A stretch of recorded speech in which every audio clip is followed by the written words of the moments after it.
And good evening all, welcome back to another playthrough live and exclusive to YouTube. I am your host Wishbone for the remainder of the evening. For those of you who have never been here before, this channel normally is about playing games blind for the first time and giving our reactions along with plenty of bad jokes and banter in the chat box that way.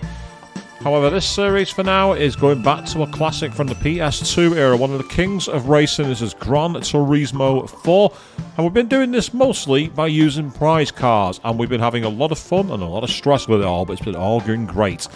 For those of you who have been here before, whether you watched me, as I said, pulling my hair out when we tried to beat the All-Stars race last time, maybe you watched me play through the duology of Steins Gate, maybe you were here for all the Danganronpa, all the Shin Megami Tensei, all the Persona. Perhaps the really weird streams like Manual Samuel and the Murderous Sonic the Hedgehog. Or the classics like Final Fantasy VII and Forza 40. A huge welcome back to all of you. This channel, without all of you, it would be active, but nowhere near as interactive or as reactive. So one more time, get your comments in the chat box that way. Already got Naomi jumping in there saying good evening, Swish, and everyone else, of course. Well, good evening to you, Naomi. How are you? Also, Joe jumping in saying good evening, mate. Good evening to you as well. At the end of the last stream, of course, we did get ourselves a brand new car. We unlocked it, having messed around in the driving missions. So we'll shut it off for those of you who weren't here to watch it. It's a bit of an old, obtuse car, this one. A car which I've never heard of before. And one that I can't even find in my garage. So that's a really good start, isn't it, people? Yes, we've got a brand new car and I can't find it. What was that terrible film, Dude, Where's My Car? That's the kind of vibe I'm getting at the moment.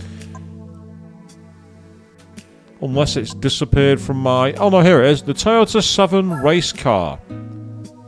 I mean, that is one of the coolest and most death trap looking things I've ever seen. Look how close the engine is to the back of the skull. You would have the turbo whine ripping your eardrum to pieces with that. But it's freaky and it's cool and I want to drive it. Meanwhile, on the stream we also got Made It Hello, courtesy of Queen. Good evening to you, Queen. You have indeed made it.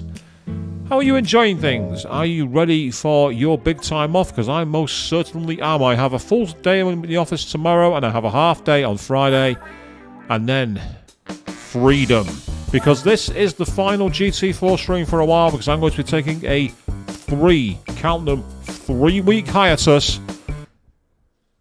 because I'm going somewhere else.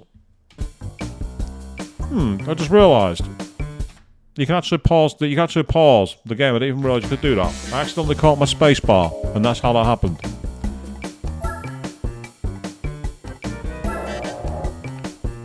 '70s F1 vibes, Joe. A bit like that, yeah, although it's not quite got those huge, kind of like giraffe airboxes the old F1 cars from the 70s had. You know, you had the likes of the Hesketh and the Ferrari. Your time off started today, Queen. Well, I am jealous, but at the same time, you've had a lot of work going on, a lot of stuff happening, so you deserve it. You take that time off work. You've earned it. Right, now...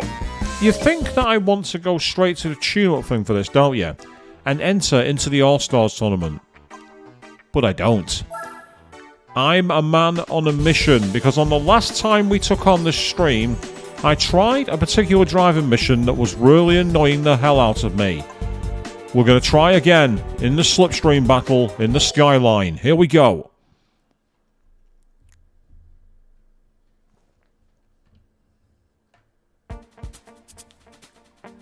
Give me a second here. I'm just getting my cables sorted out. I've got a lot of cables here. That's the downside of being a streamer. Plenty of cables. So here we go. This is important for us to keep in the draft. And what I want to try and do is, on the last stream when I did this, I found myself essentially kind of like slowing down for them to keep up to me. I want to try and avoid doing that if I can. And actually have it where they draft me when I'm actually near enough full speed. Because I think that's the only way we're going to catch that skyline that's way out in front. This is one of the most imbalanced events that you'll find. So you're going to go to the right, which means I'm going left. Yeah.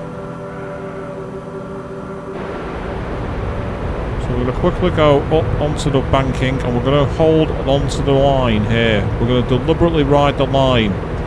Because I'm wondering if this, like any other AI, is one where they follow a specific line. Can you see how close they're keeping to me? Using the rear view like that, I'm actually giving them a better tow.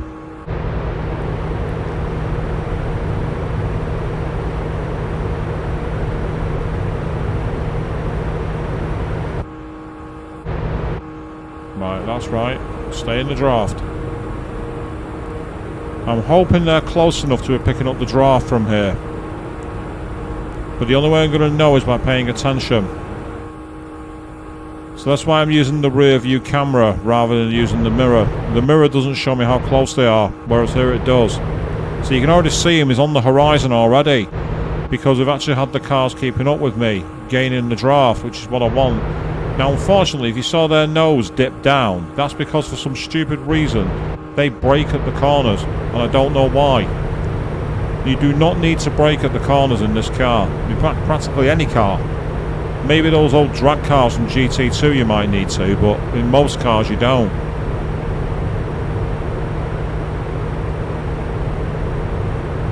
Yeah, that's right, stay in my slipstream. I want you to draft me. Normally I wouldn't, but I do today.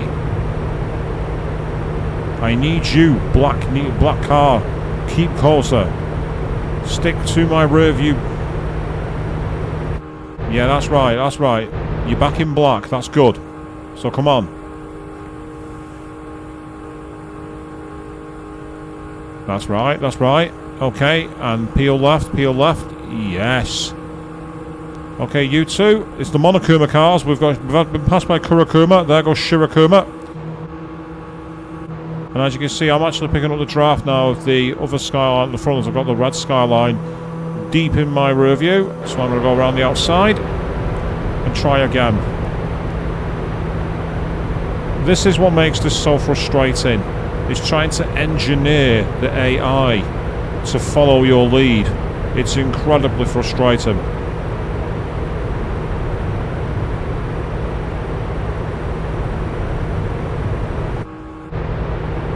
But you can see he's already on the horizon. He's actually a lot closer than he was last time. I don't think we even got that close to him, despite all the drafting and redrafting we did. So this definitely proves it can be done. My one problem is I think they've fallen too far behind me. Yeah, they have. They've fallen too far adrift. So I don't think this is going to work on this run. I might have to try this again. A lot of it's going to depend on how quickly they can keep in the draft. Yep. Now you're picking up my slipstream, aren't you? Come on. Yeah, I did fall. Yeah, before Monotaro could pass. Oh, don't rear end me. I did not need that. I did not need that. I needed Kurokuma to blast past. Yes, of course, for those of you who know your Danganronpa, you'll know all the characters I've just been referencing then. And hell, if you're at Anime North at the end of next week, you'll see me as one of the Danganronpa characters, because I will be cosplaying as one of them over the weekend. Not as one of the bears. I'll tell you that right now. And you say I figured it out, Queen, but I haven't, because the problem is they've still not got far enough ahead of me. I don't think we're going to get enough slipstream to catch that car in one lap. I don't think it's possible on this run. I think I'm going to have to redo it. But we'll see. A lot's going to depend on what happens here. That's right, get in my slipstream. Good. You too, Shirokuma.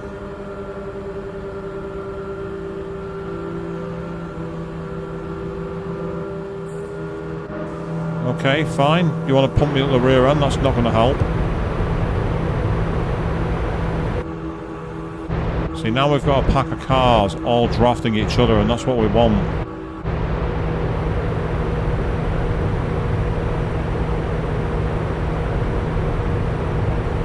So I'm just trying to ride the line.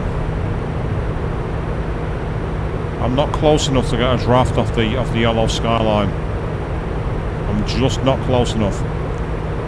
Angie is getting away from me.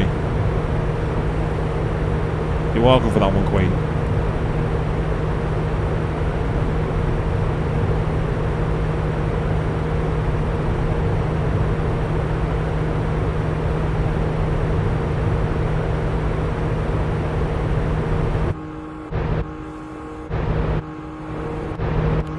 I need is one car to pass me. If one of them passes me in the next 800 meters, I might get away with this.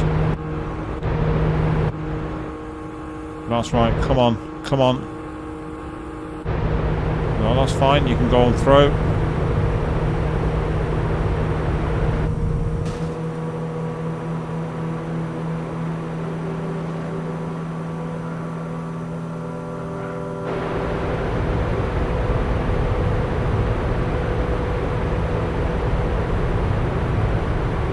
Come on, Mr. Slipstream.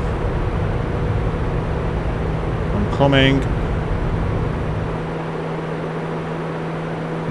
Now I'm in the draft. Now I'm in it. Come on. That's right. Pick up that draft. Normally you don't want a draft. You don't want cold air, but I do. Now peel deliberately as left as possible. I suppose it could be Monosque, I suppose. Either way, I win.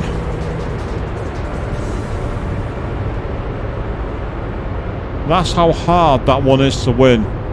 Engineering the drafting is such a pain. It is so annoying. But we did it. That's the most important thing. Indeed, Joe. Yes, very nice indeed. We only won by a second, but it just shows how we had so much time to catch up. It's incredible. So on we go. That's a mission complete. Oh. Oh, okay. What? Oh, hello. Ladies and gentlemen, Pagani has entered the chat. Wow, that's pretty awesome looking car, actually. That was pretty awesome. Italian drivers there, Tei Tejima and Y Yasuhara. They're not Italian names. Still very, very cool. Very, very cool. So that one's now complete. So how many more of these have I got? I've got Subaru Showdown, Lotus Showdown, Ford Showdown, GM Showdown, and then the Mercedes Showdown. But these are the one-lap magics, so these are ones where we need to employ some cheating to speed time up. So it's technically not cheating, but it's cheating. Let's be fair, it's cheating.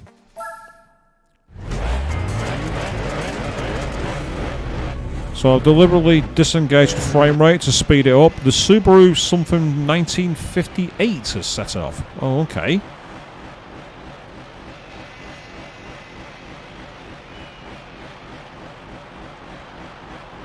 Wow, nobody else is moving. Is anybody else going to go? Does anybody else want to turn? No? Oh, okay. Oh, there he goes. And then another one set off right after it.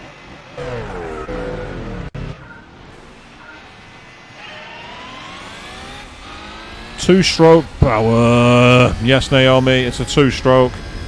And you say it's for science, so it's not cheating. I suppose it's controlling an extraneous variable, isn't it? So we're in the Scooby and Pretzel rally car. It's a shame we're not in the touring car, because that would make it even easier, but hey-ho.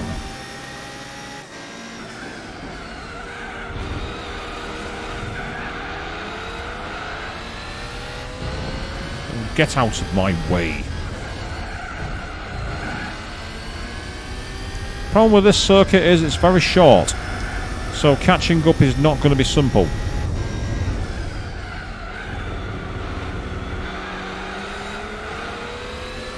Get out of my way. And straight into the back of the Scooby Legacy. One of the few cars that Richard Hammond, Jeremy Clarkson and James May all like, along with the Holden Monaro, the Ford Mondeo, and that's about it, I think. Oh yeah, and the Renault Aventime. Oh! Never mind, try again. That was because I screwed the final corner up. I thought I'd be able to use the rally pedigree and go off-road to make up the time, but because I went off and the game's like, yeah, no. Not allowing that. So at least with this one, it's all about just pure pace.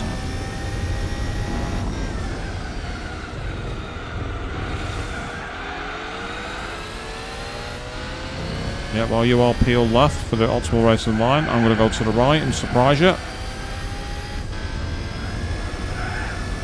So four-wheel drive does have its advantages.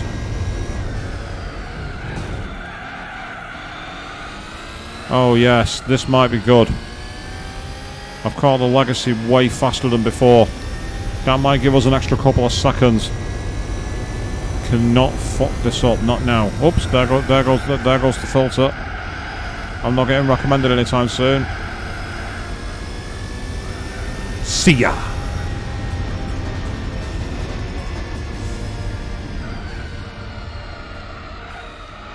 Yeah, the Subaru 360 it was called. Won by less than a second after a huge head start. Nice.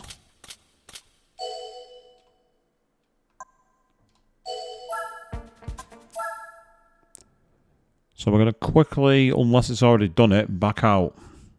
Because I want to get my games data saved. So back in we go. We've got 2 missions in the bank now. Right, so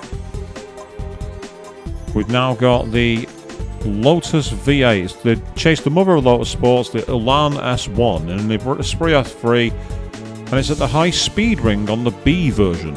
Is that backwards version? Is that what that means? The high speed ring. Interesting place to take the Lotuses. So they start only 18 seconds in front, so it's not too long to wait.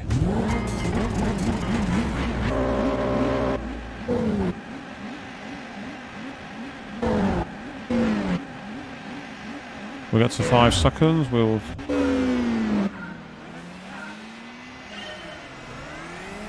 And here we go. So this one's going to be all about the draft, because there's not really many places to gain speed here. That's the one disadvantage of this circuit. A circuit that, according to GT7, is actually in Japan. Which is curious. I always thought it had been a North American circuit. Also, it's not really much of a ring, is it? It looks more like I don't know, it reminds me of some kind of animal. What's that race called in Mass Effect, where they all speak like this and they're wonderfully terrified? Reminds me of that. Yeah, we're not catching up now going wide like that. No, that's it. We've blown this. This car has absolutely no turning.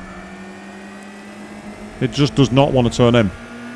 Reminds me of that Mercedes CLK GTR we were trying to drive in the All-Stars Championship. It just does not want to turn into corners. However, we're now in a position to draft, so can we take advantage of that, I wonder?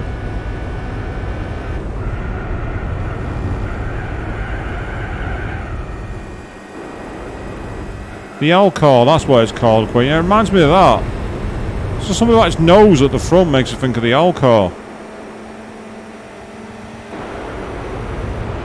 Not far off. If I hadn't screwed up that corner in the midway, I reckon I'd have got through to that one. Let's try again.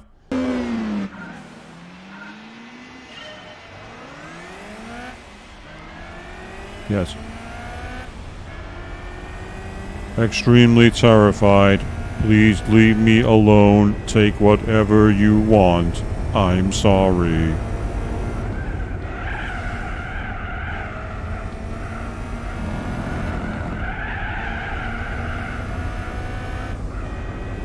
And if you're interested in checking out Mass Effect, by the way, go watch Queen 3210's Let's Play of all 3 games on her channel. Very, very funny, actually. Fem Shep is far harder than you, is all I've got to say.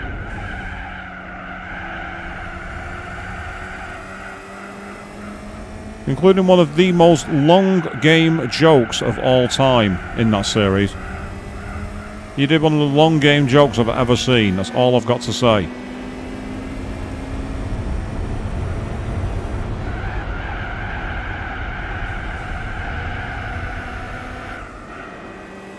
Right, we've caught the draft a little earlier, so that could make all the difference. And that's the Lotus Carlton. That's the car I was on about on the screen, you know, the one that got away from the police here in Britain. It's that car there. The Lotus Carlton. Also known as the Opel Omega in Europe. Oh, God's sake, of all times I got a penalty.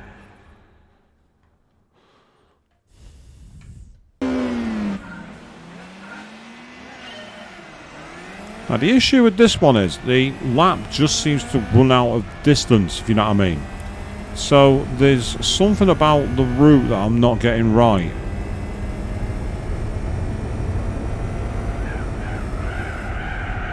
Oh, I'm sure you know what I'm talking about, Queen, but I'm not spoiling it. I don't spoil surprises. I drop teasers, but I don't spoil.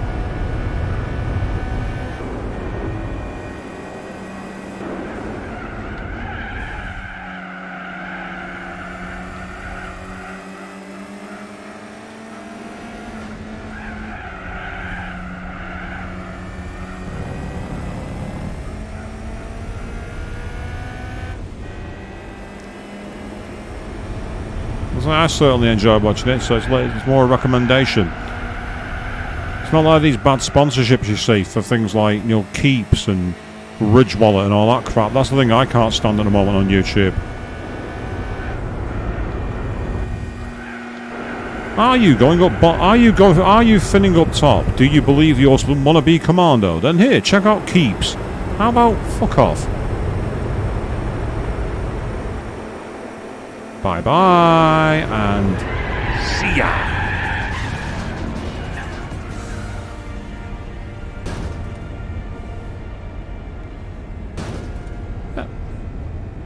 Whoever it is that keeps ramming my car, will you kindly knock it off? I said, didn't know Queen did videos now, mate. There's hundreds on there. Absolutely fantastic. Some going back a lot longer than you'd think. Well worth checking out. Great evolution in quality too, shall we say. Some very good memes and jokes that are thrown in. Far more entertaining than mine. But I'm live, so there is a difference. That's my excuse anyway. I can do it low effort because I'm live. And meanwhile, we're in the Ford GT we're at Seattle. Oh, going up against the classic Shelby Mustang. Nice.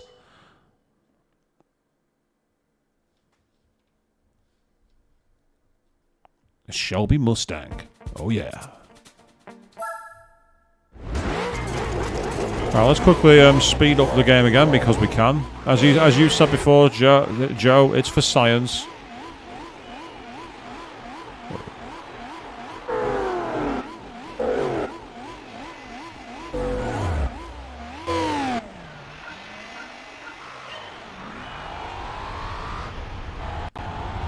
I just realised I accidentally didn't press the key to slow it down then. Oh, what the... Yeah, we're not having that. I don't know what tyres I'm on here, but it's they're not very grippy.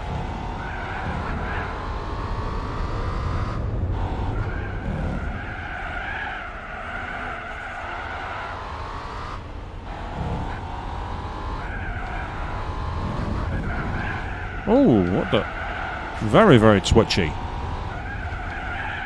Okay, this car is not handling like the one I drove the other night. Evidently this has not got racing tyres on, there's no way. It's just not got the grip.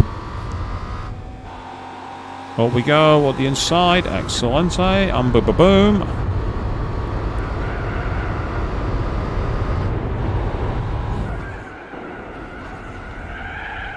Oh god, the understeer. Yeah, this car has not got the grip. It must be on sports tyres. I can't think of any other reason for it sliding that much. Which is frustrating, but what can you do?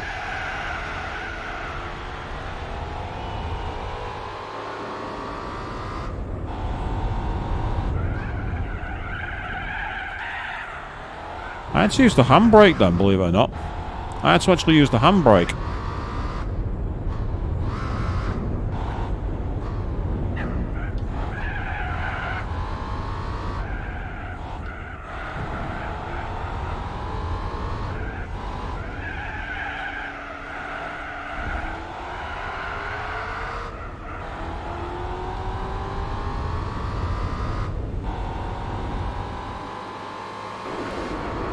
Well, despite all the issues, we did it first time. Nice. I didn't think I'd be able to do that. I'm quite impressed.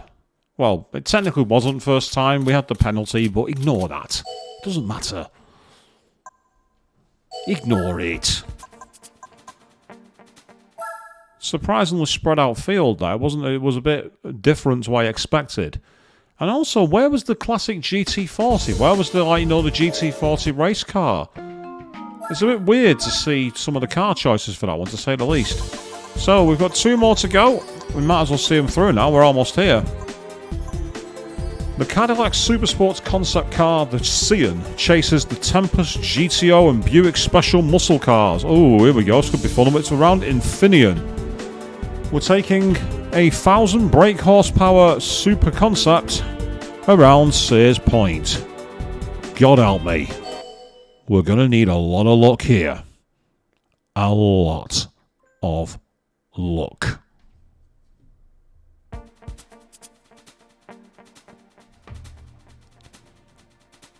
Yep, so this course may progression and needs patience more than anything. We're chasing the top running G and X with a lead of 21 seconds. Here we go.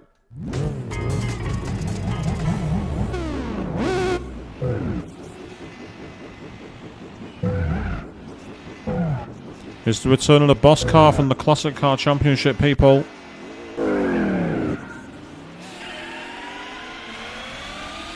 Why do I hear boss music? Because the Buick Special muscle car is back, people.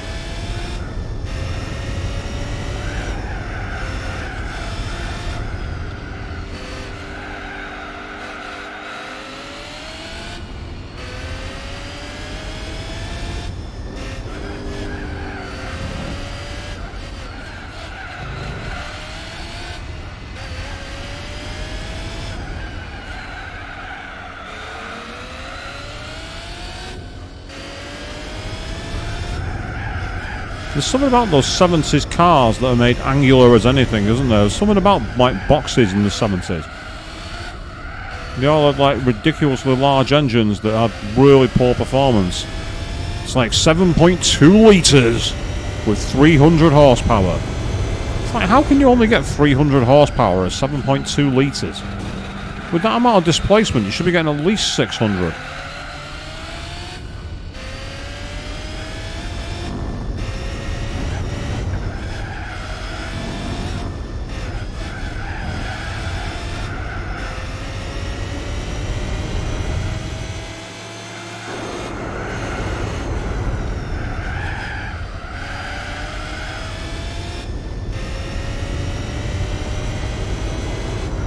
See, it sounds like extremely low compression, this car. It's a strange one, isn't it?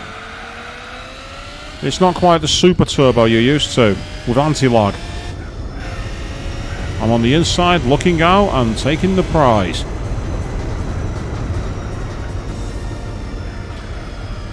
Another one done first time. I'm quite impressed. That was a surprise. That was a surprise. And yeah, the big engines with low horsepower. Like I say, one of my favourite cars, the Dodge Charger RT 68 RT. 7.2 litres, 300 horsepower. But it's why it's so heavily tuned, and you see them drag strips now with engines that hang outside the bonnet, and anything up to like 1,000 horsepower, because there's that much displacement to play around with. You get the right tuning to it, you can make it into a rocket ship. So the final race, oh of course, chase the famous 300 SL lead car in a far superior McLaren SLR. Oh dear. Right, this one's going to take a while. It's the Nordschleifer. Why am I not surprised? But we're going to try and complete it. This is the final driving mission. We do this one, we've done them all. Oh, 2-minute wait. Oh, I don't think so. Look at that. If you fail, you have to wait for 2 minutes. 2 minutes. I say no. Oh yeah, the 65 Mustang is a great choice, Joe. In fact, a lot of the classic cars in the area. You got the 68 Charger RT, the 67 Shelby, the 70 Pontiac GTO. You got the Plymouth Grand Prix.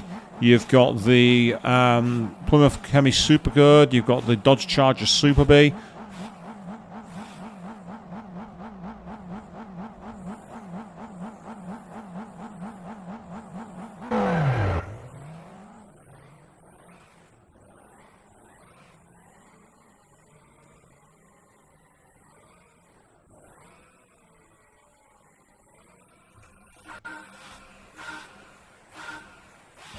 See, 3, 2, 1, go. I'm not waiting 2 minutes.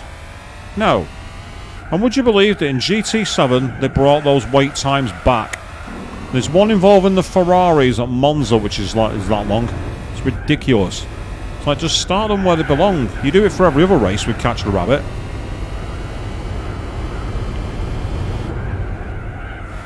So here we are in one of the most cutting-edge cars for the time, the McLaren SLR Mercedes, the Silver Arrow. One of the first to feature an air brake that was active, and it featured phenomenal handling. It's the car that Top Gear drove all the way to Norway.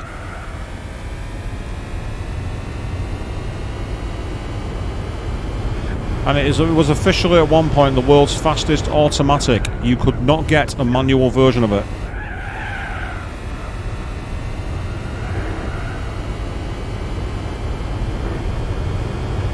So this is the long one, the green hell itself, the Nordschleife.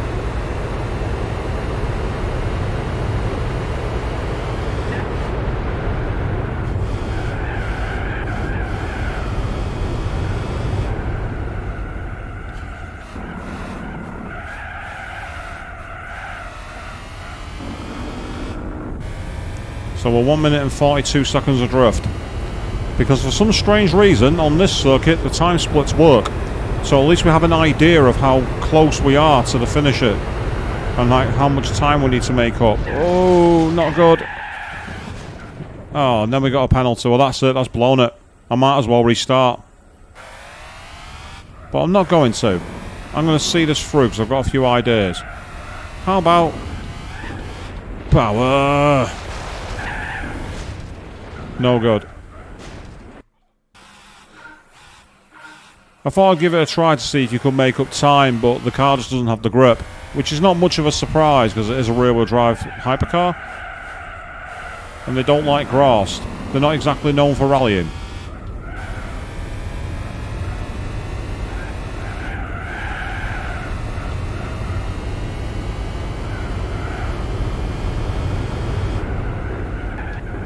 Oh, what the... Right, I'm restarting that. I think I hit the curb on the way into the corner and it unsettled the car. And well, once that happens in a road car, you're not getting it back because they don't have the same level of downforce. So to change direction at speed and moving on. Yeah, you say this is going to be a trouble. I completely agree with you, Joe, because the car, it feels very weird. It feels very floaty. And I get the feeling it might be on sports tyres. And if that's the case, I'd explain the lack of grip. Because there's no way the SLR handles like this. Not from what I remember, anyway. Admittedly, it's a long time since I've driven this car, so I can't really be sure. But I'm almost certain it doesn't normally handle like this. Although that's pretty damn fast, actually. I'm quite impressed with the time.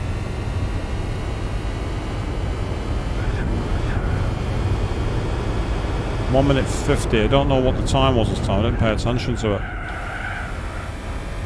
Lost a bit of time there, but we should be okay for now.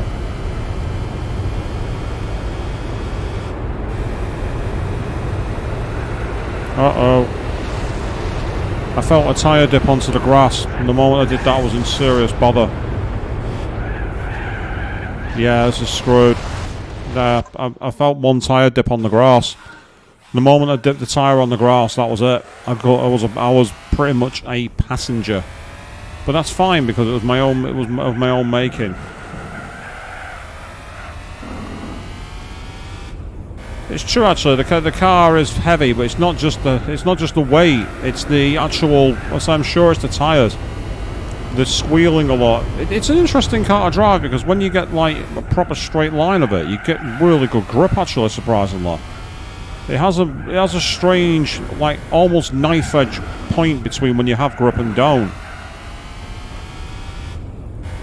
When you have grip, you have all the confidence in the world, but the moment they start to fall away from you, you're screwed. See, unfortunately, I can't mow the grass as well as before, Naomi. Mowing the grass is bad, especially in a $250,000 supercar. We don't want to be doing that.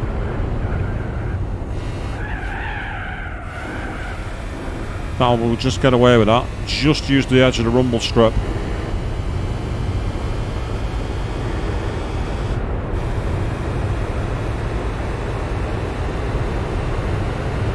and do a light dab of the brakes there.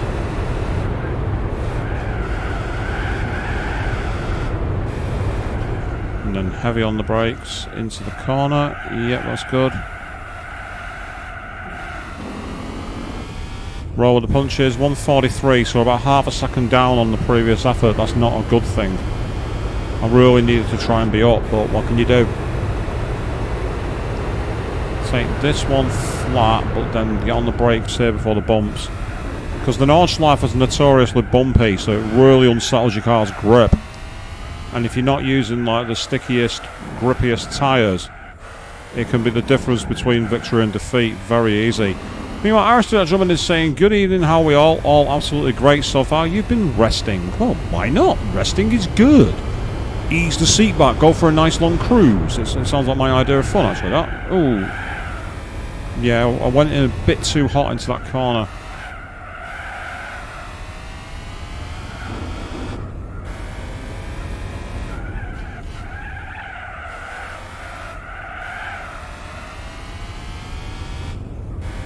So we've already won a car tonight, Aristocrat. We won a Pagani Zonda race car. I'm not actually taken out for a ride yet.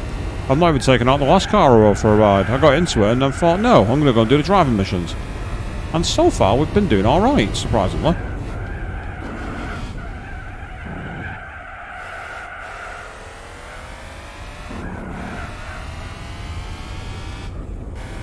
(1:24). Again, no idea where that is in terms of pace, so I just have to go with it and hope for the best. Yep, ride it out wide, that'll do.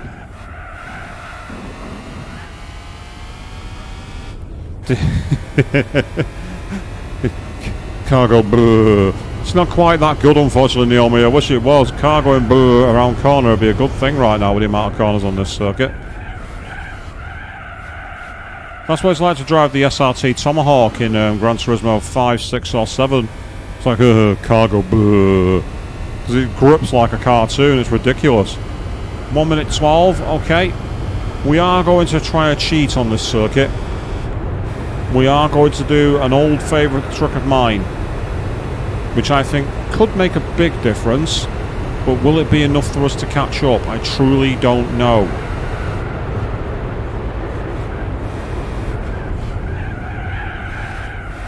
That corner there is really deceptive. It looks really simple, but trust me, that corner will eat you alive.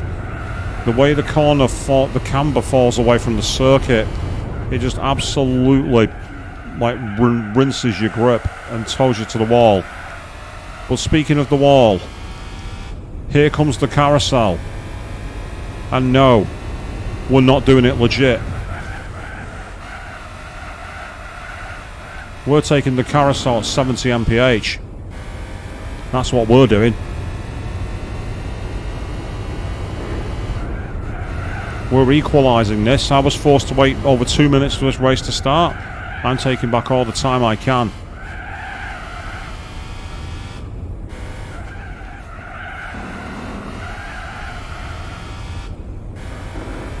.46 seconds of drift. I've no idea if that's good or bad.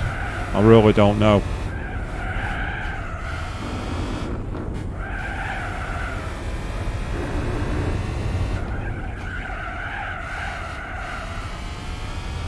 Still we've caught a car earlier than I thought. I wasn't expecting to get to anyone around this part of the track, so that's not too bad.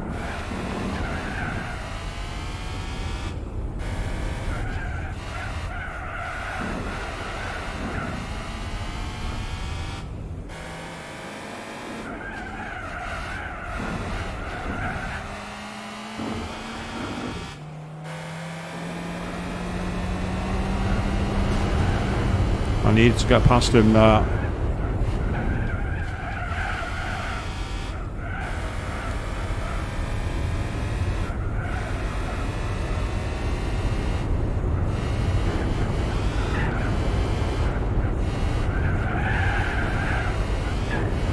.32 seconds of drift.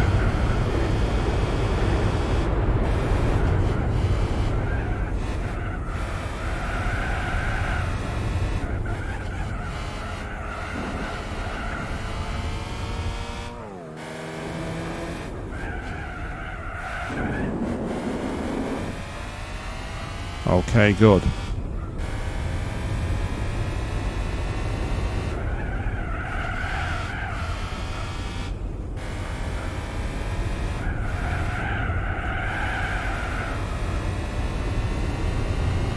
Right, give me a slipstream. Give me a slipstream. 22 seconds. This is all about how fast they can go in a straight line now. This is where it's all about power. And I'm in one of the fastest cars in the Mercedes brand.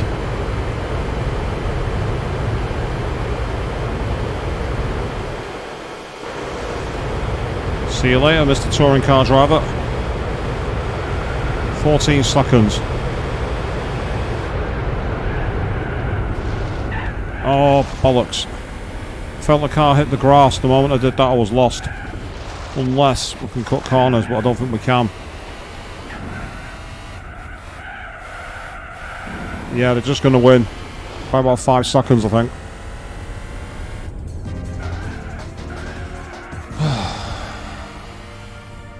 Eight seconds. So you need to be at 9:13 to win it. Wow. Well, at least we have a time barometer now, don't we? 9 minutes 13 on the clock.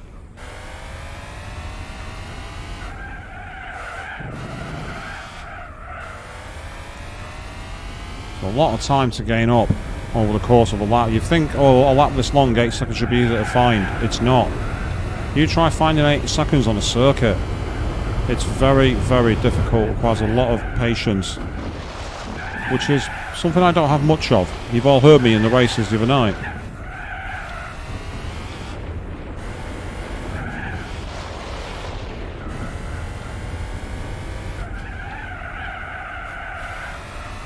It was kind of close, Queen, but not close enough. As I say, my performance wasn't that great. Admittedly, cutting the grass then just got me a little bit of time back, but 1 minute 50 might be okay actually, surprisingly. Okay, that felt faster. I've come through at 120. That could add up.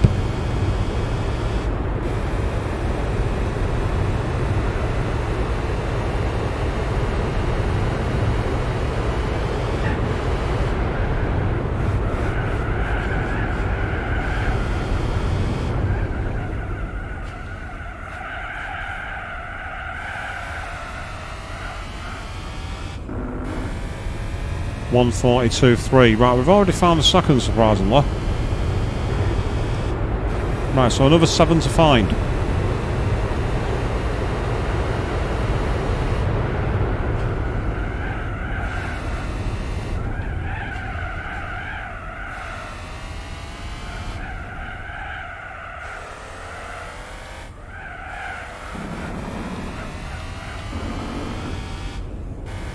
.134.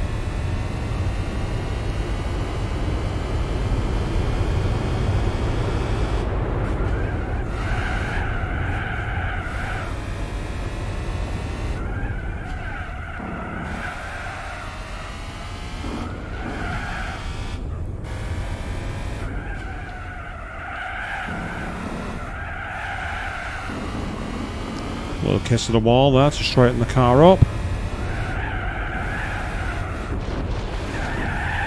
No, that's not the way to do it. Drifting is not a good way around corners on this circuit. And so I do it again.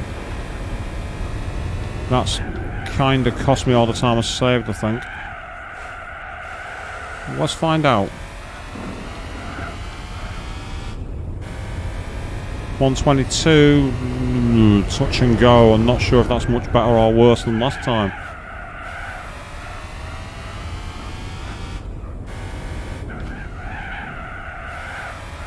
Apparently for those people who drive on the Nürburgring trying to find lap time, they refer to it as getting ringworm, which is kind of disgusting when you think about it, but at the same time I can understand what they're getting at.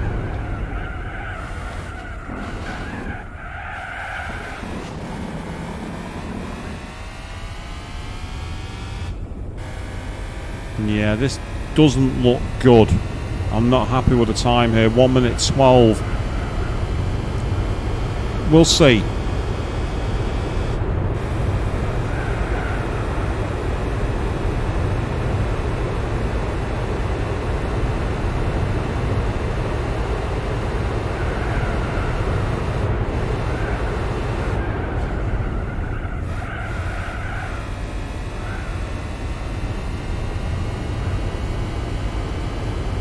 Yeah, I'm glad you agree with me on that one, Queen.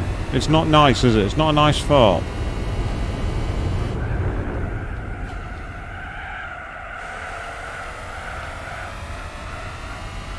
I say it's only and apparently. I don't know if it's true, but I wouldn't want to go around saying that if I was a person, really. I want to go around saying, yeah, I've got ringworm. And he's like, nah. I'd really rather not do that.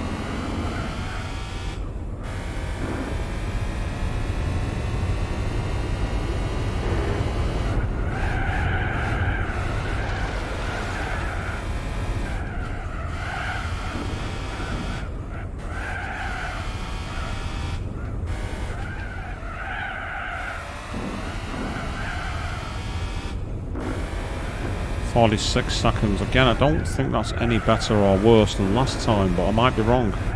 It might be a million times worse.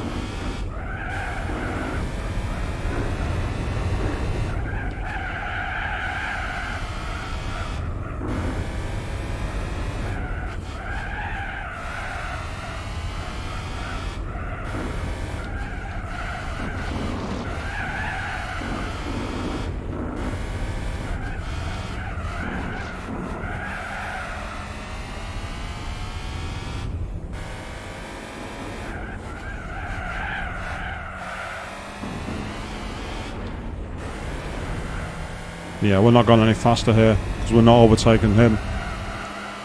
I was already past him before. The only thing this might do is allow me to get a slipstream. That's the only thing, that's the only benefit we've got here.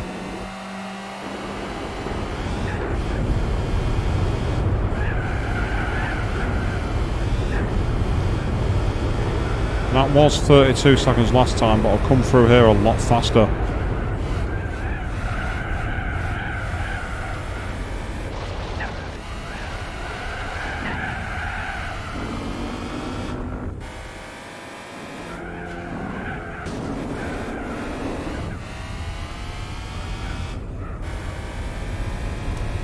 So it's tricky to say just where we're at with this.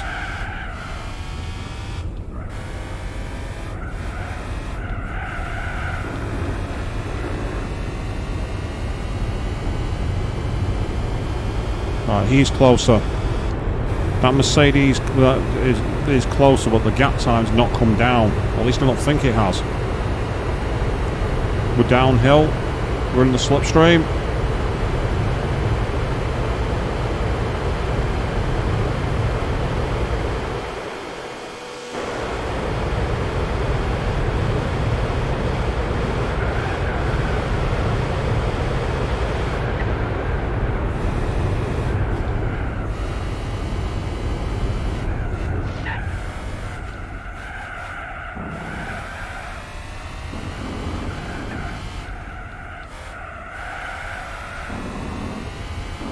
Yeah, we're too slow again. 9:20 this time. We did gain a few seconds, but it's still not enough.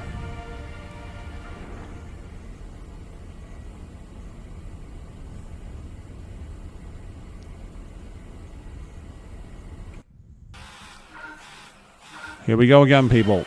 We're trying again.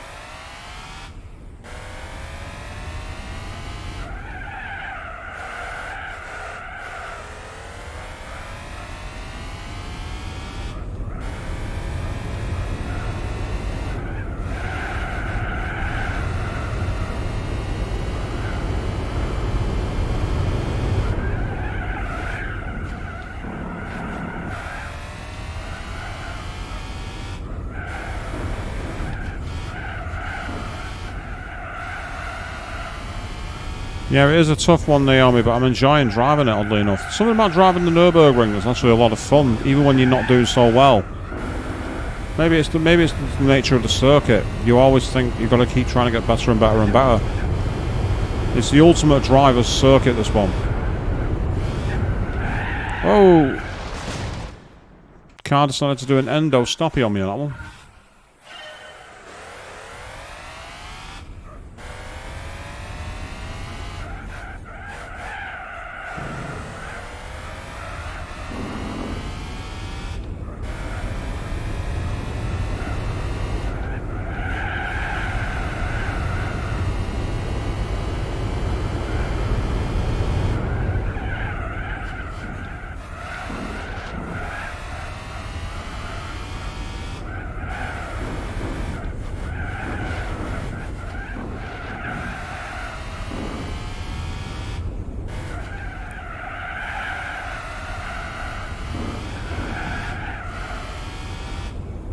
Here we go. Trying again. Hopefully this time I can avoid the car doing an endo stoppy on me because it was a bit uncontrollable, that. Oddly enough, you're kind of not in control when your car's on its nose. I don't know why that is. When the tyres aren't contacting the ground and you've got no brakes, you're not in control.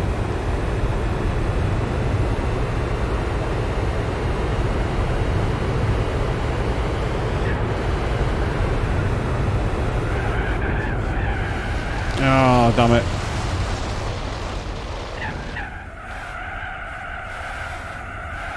I managed to hang on to it.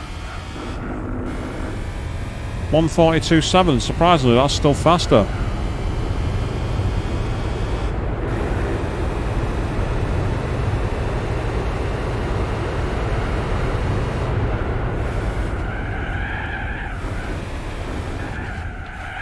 Nope, that's it. This is over.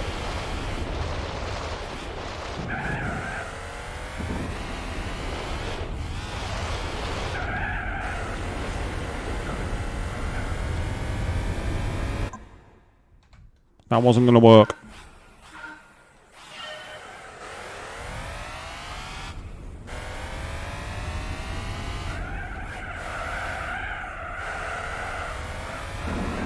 So we are going to attempt the All-Stars mission, by the way, people. Just because I've started doing the driving missions here doesn't mean we're not going to do the All-Stars event. We are going to.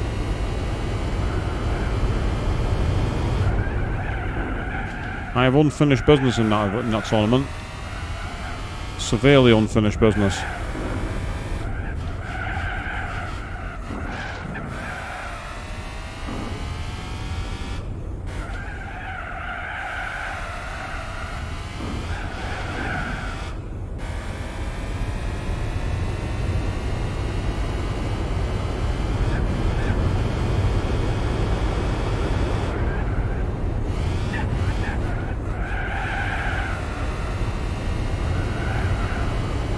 Okay, that was nice and smooth. That went very well indeed.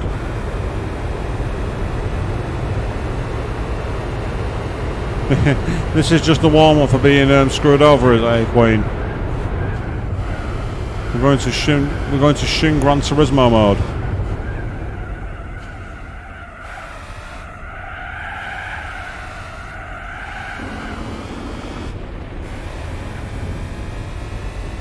Yeah, interesting. I barely gained any time then, despite keeping it on the island until the final corner, of course, which might have cost me all the time, I don't know.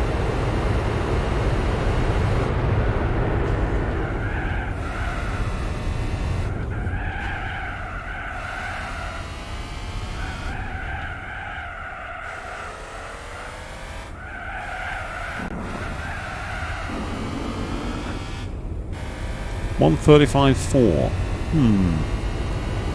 I don't know if that's faster or not. Intriguing.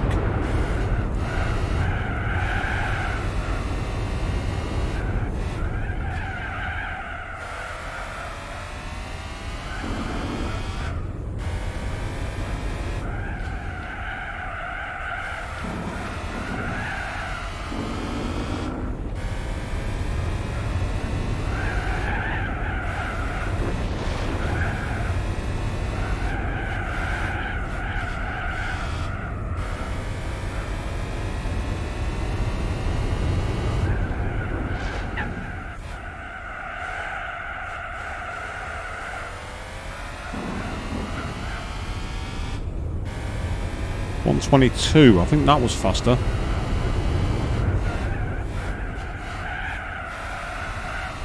Because they always say that if you get like 1 second up faster at the top of a mountain, it translates to 3 seconds faster at the bottom. And I wonder if the same applies here at the Nordschleife. That's not very scientific when you think about it, but I've seen it referred to in bobsleigh runs. The difference on a bobsleigh, of course, is you're running a constant sheet ice and snow, so it makes sense if you get friction at the top, it slows you down.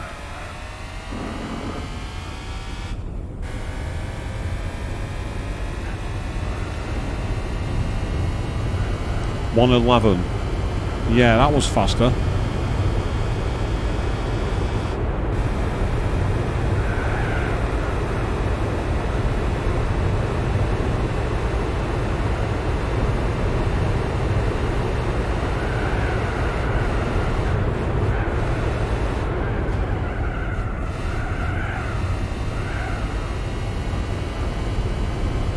1 minute. Yes, that's right, Joe. Imola this weekend has been cancelled. For those of you who don't know, Formula 1 this weekend was supposed to have a race called the Emilia-Romagna race. And it happens at the track known as Imola. It used to hold the San Marino Grand Prix. It's now known as the Emilia-Romagna Grand Prix. However, in that region of Italy, they're under a very rare red storm alert. And it's so bad that apparently in certain areas, up to 200 millimetres of rainfall has fallen. So it's just caused severe flooding, which is, anyone will tell you, is really high amount of volume of water. That doesn't sound like much, 200 metres, but when you have water that deep coming at you, it's very, very high indeed. And it's caused significant problems. So they basically didn't want to interfere with the emergency services efforts, nor did they want to put anyone at risk. They actually had a rare scenario where on Wednesday evening, normally the track personnel are there, you know, preparing the circuit. They all got sent home and ordered to stay away, not come back. So that's the reason the race has been cancelled. I applaud F1 for actually doing it and actually, you know, putting the people and the emergency services above themselves. Often F1's been accused of being sort of in a bubble a bit. Oh, you absolute twat. That screwed me over. That's ruined me. That right there has ruined me. I might have had a chance, but that Mercedes has got in my way and screwed me over.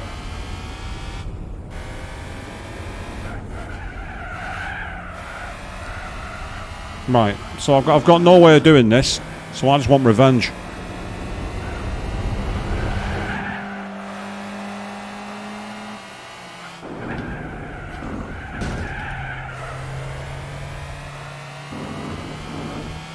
So I'm just going to punt him I'm going to punt him and then I'm going to get back to my race. Start again. There we go. Screw you, dickhead.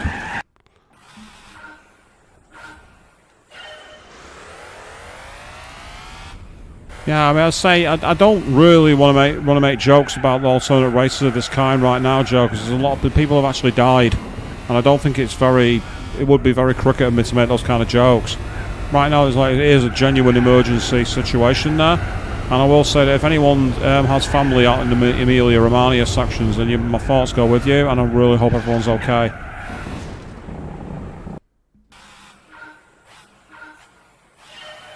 It's because, unfortunately, Queen, the AI just don't know what they're doing. The AI is so badly coded. They stick to their racing line no matter what. And it's really frustrating. Because you're the one that's at fault when they pull in your way and cause an accident. Meanwhile, good evening, Avian. How's everything going so far? Not bad. We're trying to finish the driving missions. That's what we're trying to do today.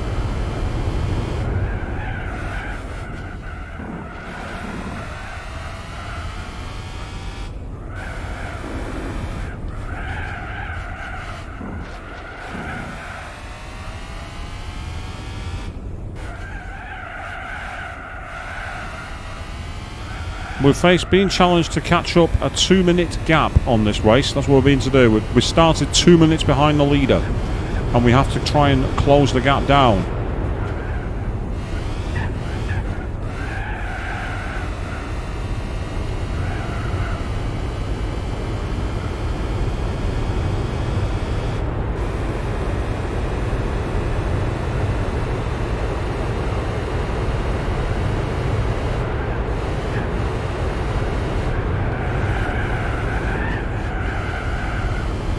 Managed to catch that drift then. I was just about going out of control. I got away with it. It is rough, Avian, you're not wrong, but 1:42.2, that's the fastest time we've had so far. So that's good. That's progress. We want that.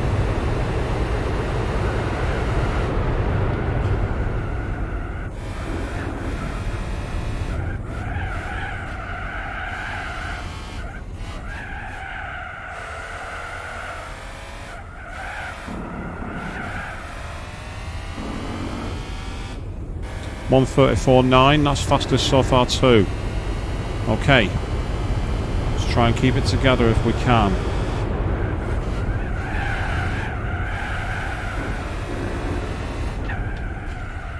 That wasn't ideal, but I'll get away with it, I think.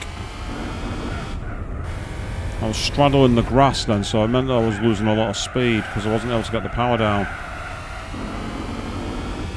But on the flip side, I didn't spin out, which is the major danger. You see, you see the car snaking and wobbling. That's because this course is renowned for dips and bumps all over the place. It's why it's considered one of the ultimate challenges. And despite James May hating it, a lot of car companies like to make their cars here by tuning them, because if they can survive the Nordschleife, they can survive almost any road in the world. That's the idea behind it. This is in Germany, the circuit. Still active to this day, still used for a 24-hour race to this day as well. The endurance layout. Yeah, because this layout's not long enough, is it, people? 13.2 miles, 128 corners. That's not long enough. Make a bigger version of it. That's not a race circuit. 13.2 miles. Come on. A 7-minute lap. Really? That's not a race track.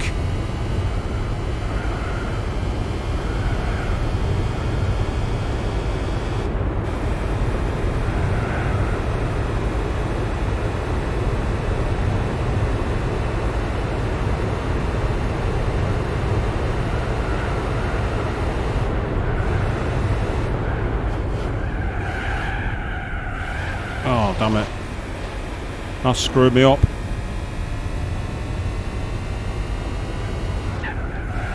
Ah, nice, JC. The Nurb's not that far away from where you live. That's awesome. You should go there some days a day strip. Even if you don't actually go on the course and you just check it out for the spectator. Although, as I say, you can turn up and drive any car on there, and any vehicle on there, actually. As long as you pay a fee for it. You see all kinds of weird videos on YouTube where you've got, like, people in racing modified Porsche 944s, and then suddenly someone turns up in a bus because they can. Right, he's closer. If I can get by him before those long corners, I might have a chance there.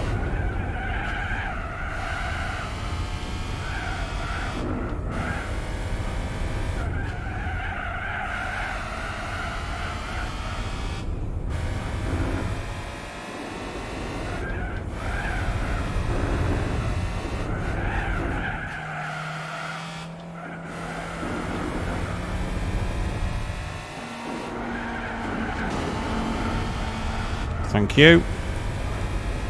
That's exactly what I wanted. No penalty this time.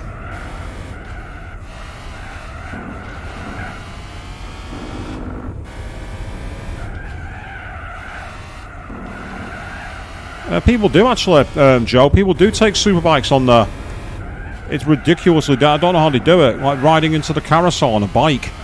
It's just new levels of lunacy, but again, the motorcyclists are not exactly renowned for being good on self-preservation. Some of the courses they ride and how they ride them. I'd hate to get a high side going through somewhere like the carousel. That would be awful.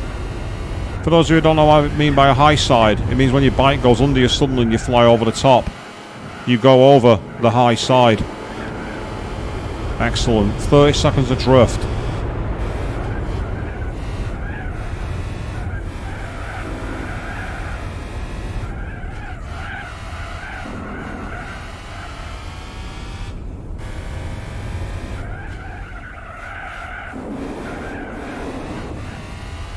So the sun's shining through the mirror. What do you mean the sun's shining through the mirror? Is that Love Live anime is not out till July? Sunshine in the mirror.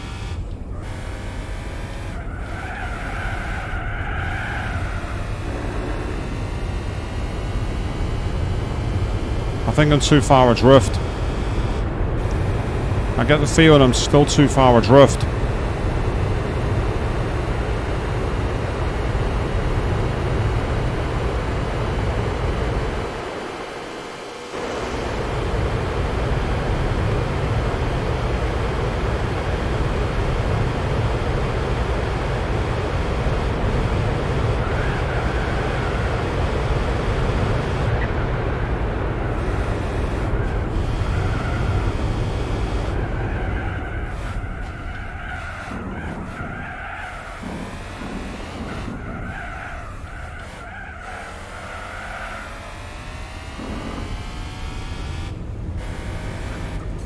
I only gained 2 seconds.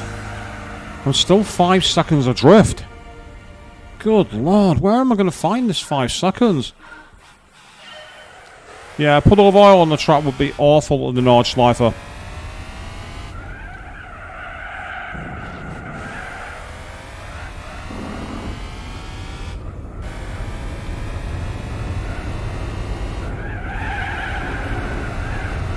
I think what I need to be doing is right up the chuff of that Mercedes E190 just before the first bridge at the latest, I think. It's something like that. It's visual gaps. That's where it's based on. Depending on where you pass the other cars is going to be the key. That's the way it's going to work. That's the way I see this happening. Oh, you mean that mirror shine? Now I understand what you mean, Naomi.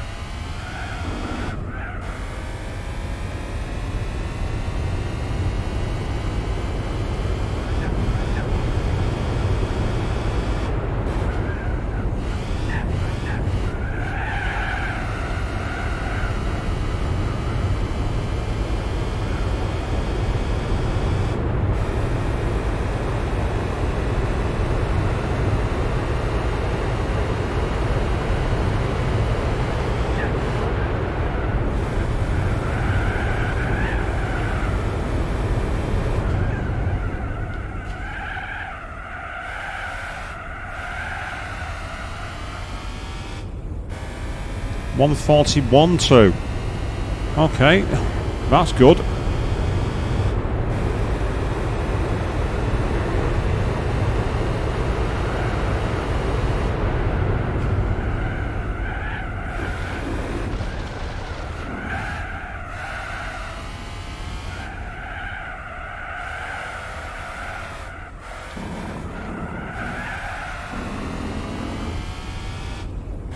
$133.8. Okay.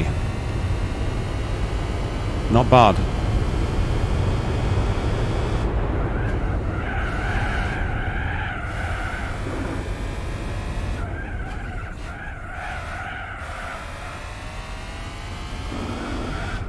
I say this isn't the All-Stars Championship, Aristide Jack. This is driving missions. We're going to do the All-Stars next. I'm just trying to finish these missions. I've got one more to go, which is this one. This is the last one. And it's by far and away been the hardest one. We've had some real problems with it because it's just such a tricky circuit. Not helped by mistakes like that.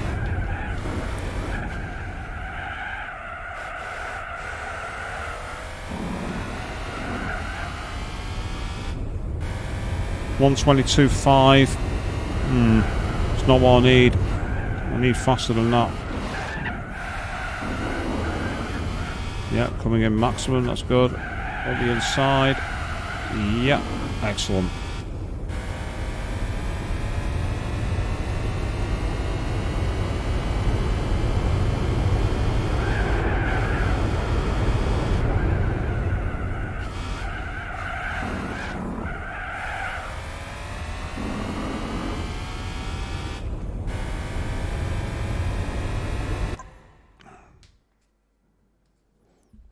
Sorry guys, I was just like cramping my hand then because of the way I'm holding my controller. It's down to me, not down to anything else. And you think my times are about similar? Like 110's a bit faster, but nothing serious. And as I say, I mean, I'm not nailing certain. There's a certain point of the circuit, I think.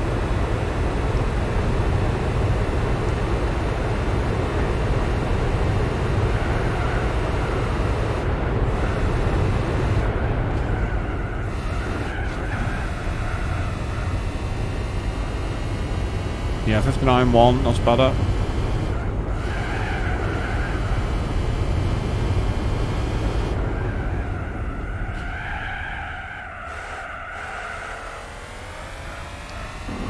I can say when you're trying to find 4 seconds, that's what we're trying to find here. I went into the wall at 100 that time to try and give us a better chance.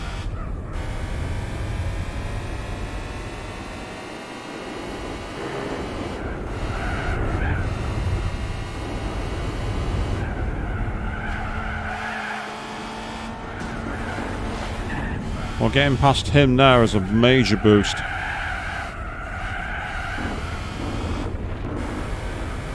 That's a colossal boost.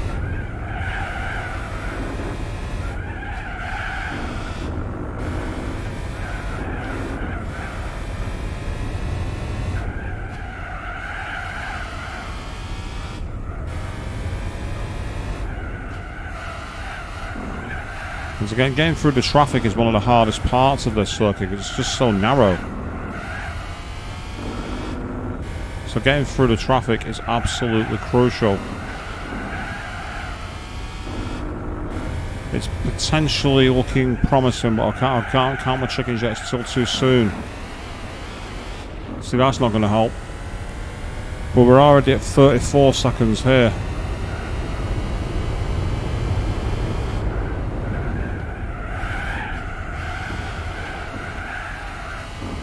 Yeah, so I mean, just lost grip.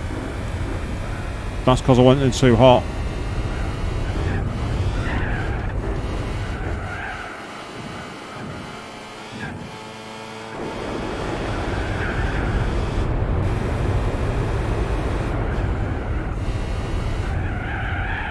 Oh, bollocks, that's it, it's over. That's blown it. That right there, without a shadow of a doubt.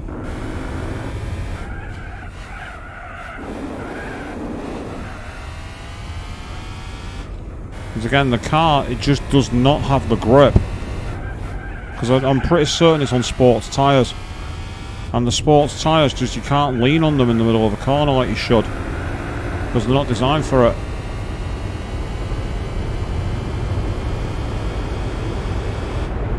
Yes, I think you need to be deep in his draft here.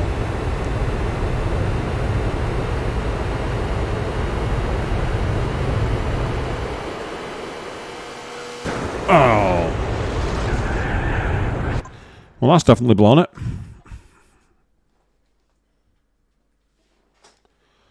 Arista Jack, you're saying you've asked this question before. Do I prefer the POV if driving a car than the other camera angles? I do on this game, yeah. The bumper camera is the one where you see most of the track.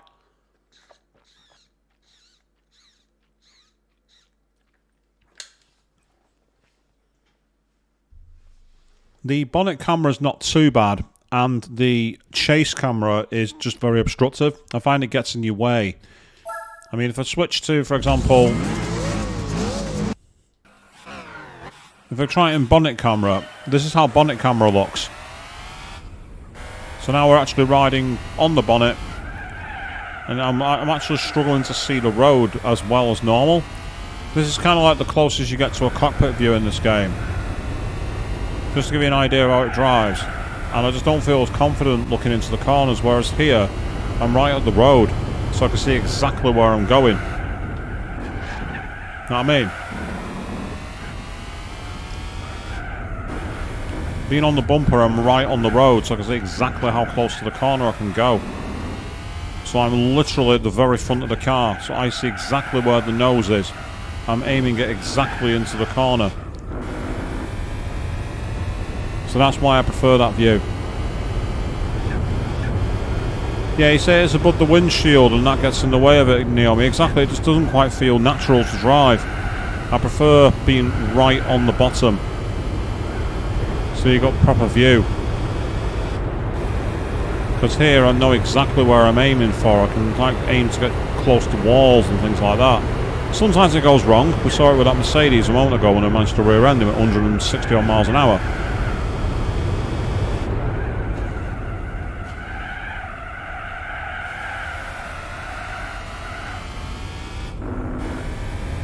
.142.2, not as fast as last time, but not unsalvageable.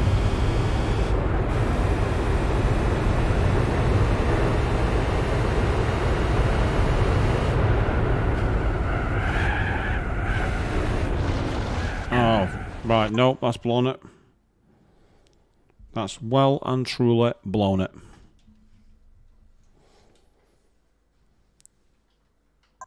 Let's try that again. Let's not wait for 2 minutes. Let's not do that. We'll try this 2 more times, and then after that we're going to go to the All-Stars race just to break it up a bit. And this will be a future stream at some point to come back and finish this. But who knows? We might get lucky.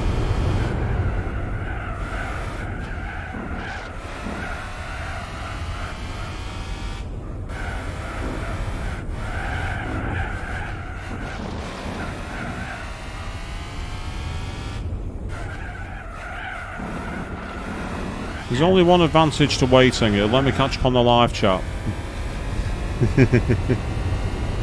all those like comments.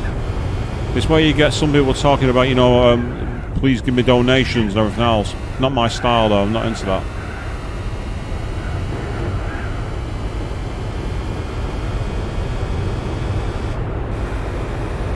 We're making smoke. We're going fast.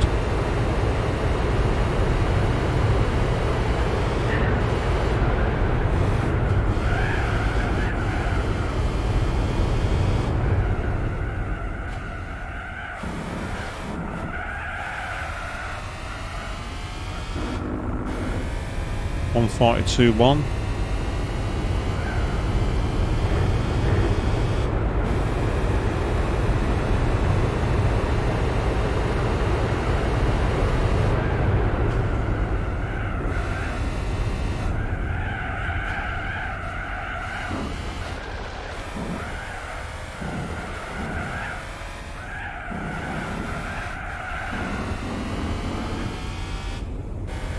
One 34.3, not bad.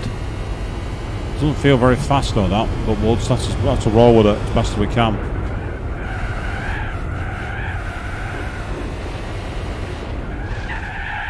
Oh, no. No. Absolutely not.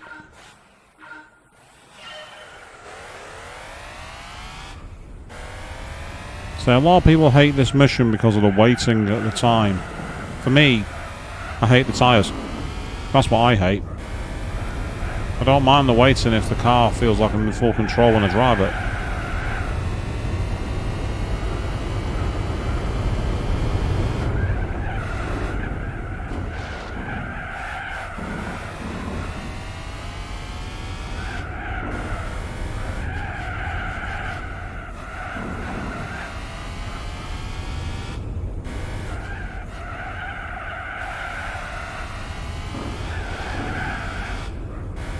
Still, we're on about par at the moment.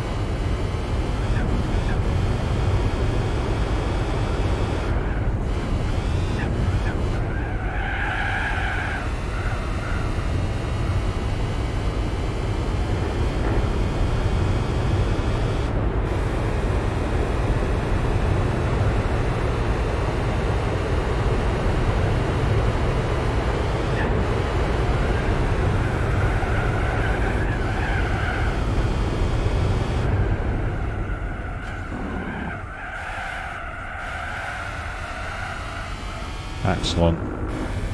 141.7. Okay. We're on the case.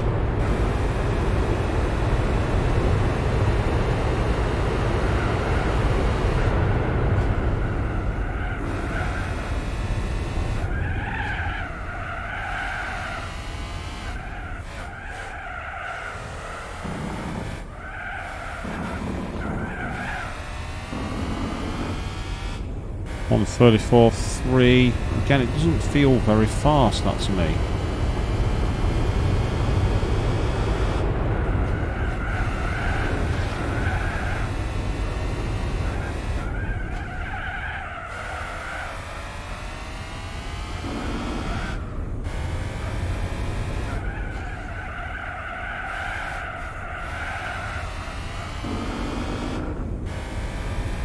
That felt good.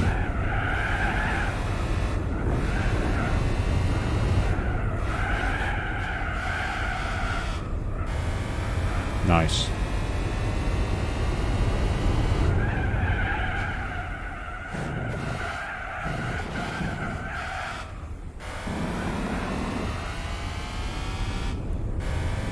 $122.0, that's a little faster.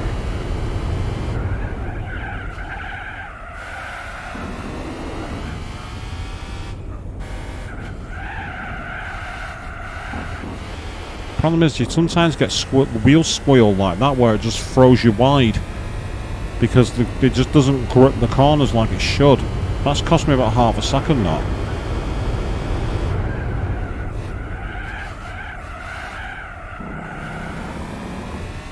Oh yeah.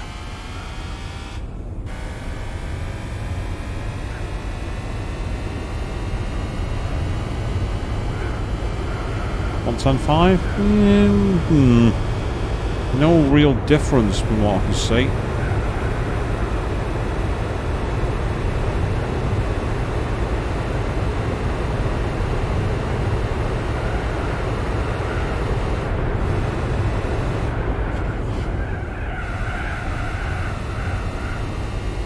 Well, that was quite smooth through there. 59.3 is pretty damn good, actually.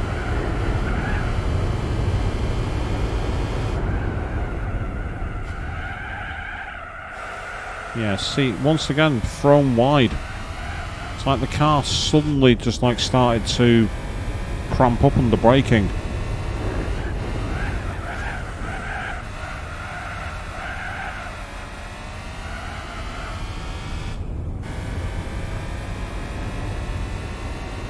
Okay, good.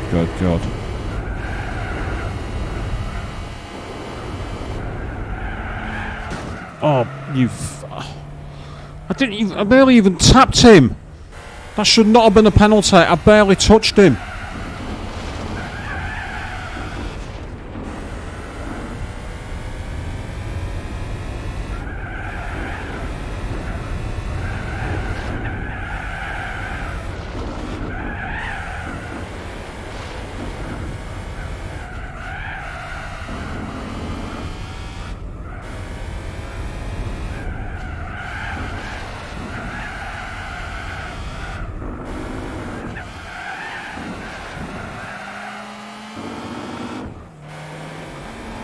Out of my way. Once again, I barely touched him and it counted as a penalty. Yeah, other times you can hit them much faster and you won't get a penalty.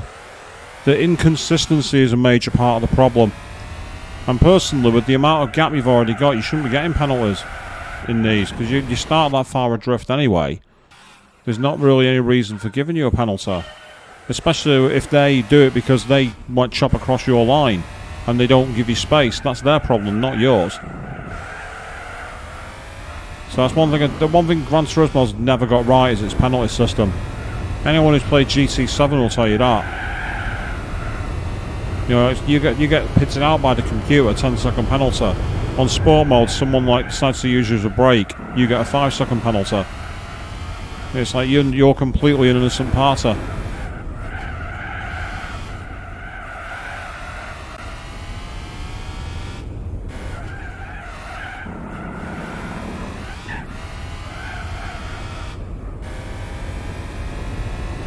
But they're here to stay, so we just got to try and cope with it.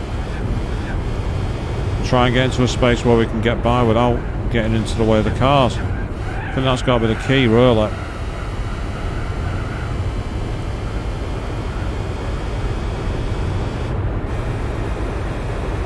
As you say, Joe, there's not much help that you can be given, is there? It's one of those tracks where you just need to get, in the words of Dark Souls, you need to get good. There's literally no other solution for it. There's no other way. The game's engineered to be a challenging circuit. It's just the way it is. It's in its nature. As I said, I don't think they got the balance right on the amount of time that you start a drift, and especially with the narrowness of the circuit. Realistically, they should have given you about like 10 more seconds of time to come after them. Like, you know, had you wait maybe like 115 seconds rather than 127. But I think the time on this is just far too long. And don't get me wrong, I like a challenge. Challenge is fine. But it needs to be a balanced challenge. It needs to be a fair challenge. And I'm not so sure this is fair. This one.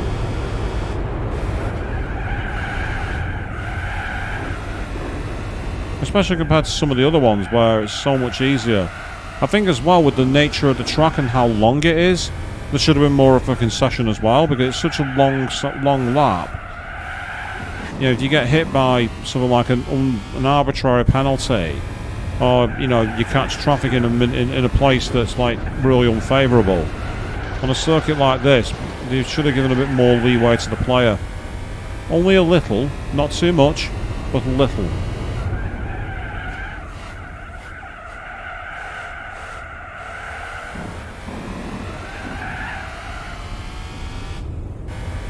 Yeah, I don't think we're making this 122.9. I don't think we're making it.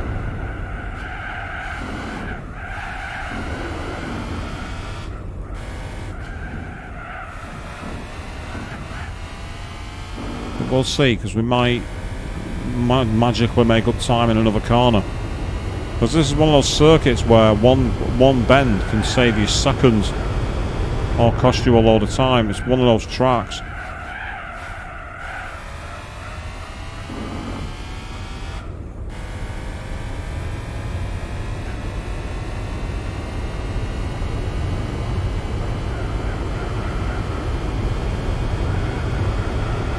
Oh, I've heard about those challenges on GT, about the Sebastian Vettel challenges. Didn't they patch it to make it slightly easier because the gaps were too hard?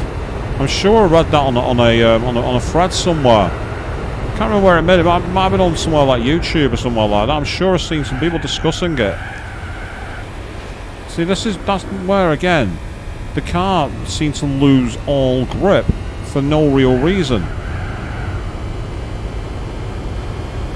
I think that's one of the problems with this race. You can see there. I was perfectly in a straight line. I was braking in a perfectly straight line, and the car just seemed to lose loads of grip. I'm under braking right now. I'm going to go left for no reason. No, I'm aiming right, and I'm braking in a straight line. So fucking stop.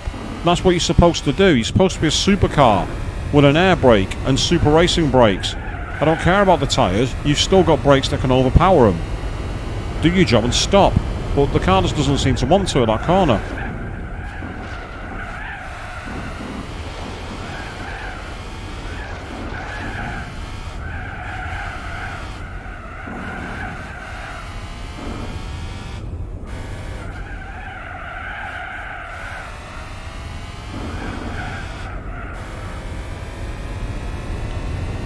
So apparently it was really easy in GT6. Again, I didn't play those games, so I can't comment. But it certainly sounds like they learned the lesson on it to make it a bit fairer and get increased engagement.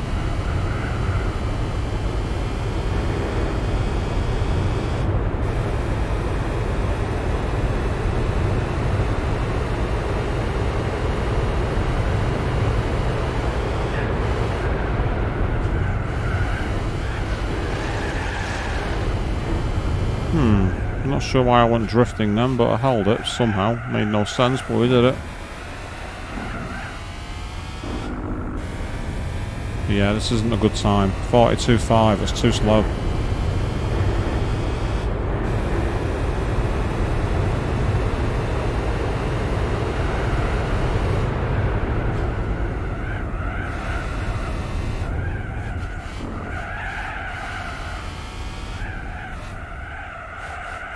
Of course, this mission would be easier if they let you mess around with the car.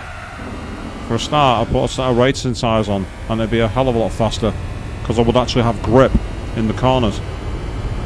Even racing super hard would be better than this.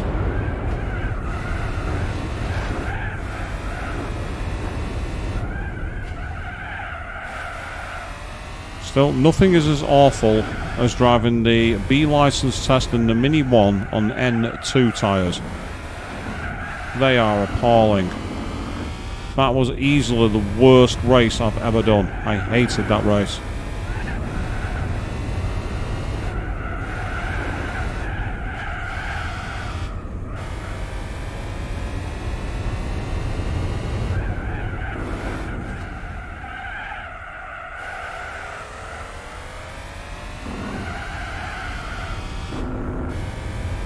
Yeah, 122.8, that's nothing special.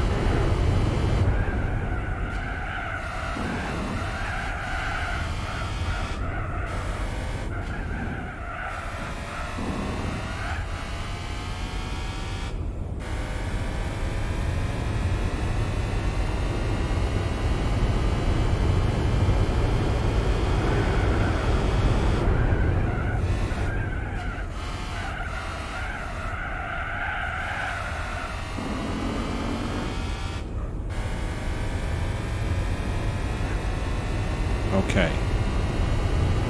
1:10.7. That's actually slightly faster. I've gained some time. Not sure how, but I'll take it. That's encouraging.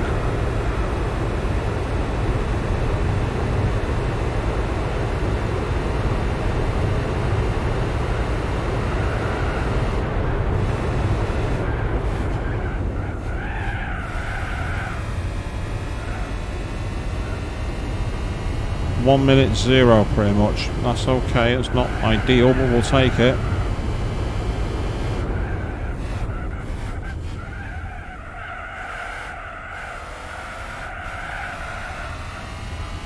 Right, that was better. No wide, no wide angle. Yes, I know the wall ride is cheating, and no, it's not something I'm bothered about. I need to try and equalise the route as best I can. I'm still slower than I was because I'm not caught up to him. So that's a problem.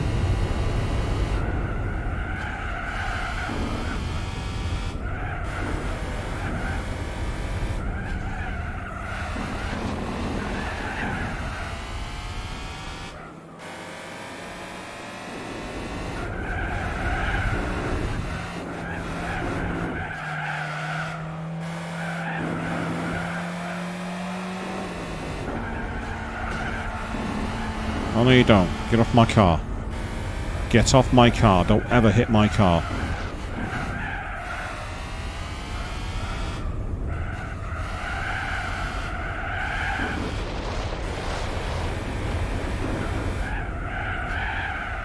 Oh, I was literally just breaking my thumb. I was breaking my thumb turning right then. I could not have pressed right harder in my life and the car just would not turn in.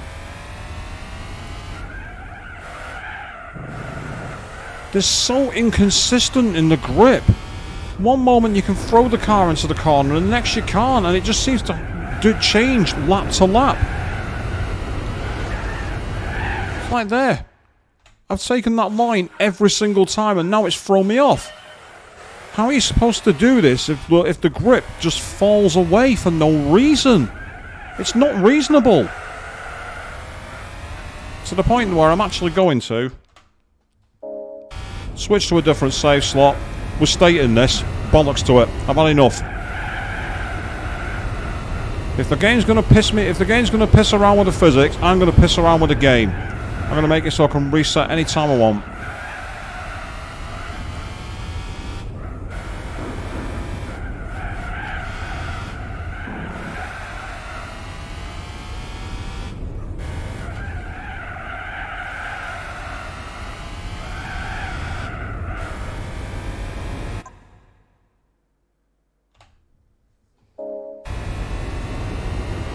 Yeah, that's right. We're stating this.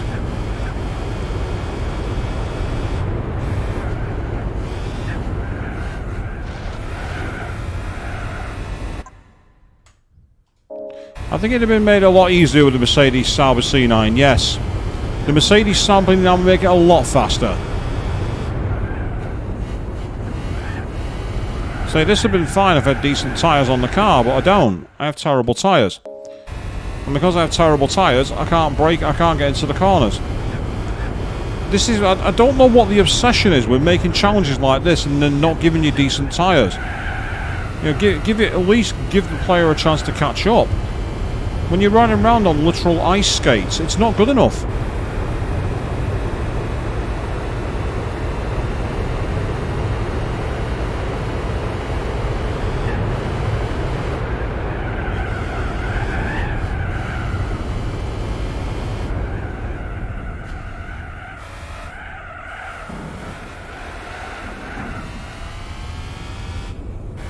You can with the way I'm playing it. Remember, I'm using an emulator. I'm not using an actual PS2. So I can save mid-race.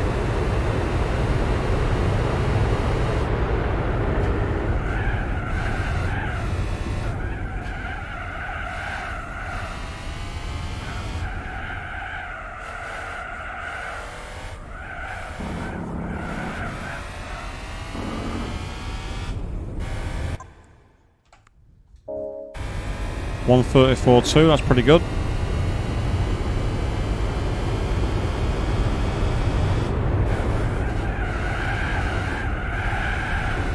Nope.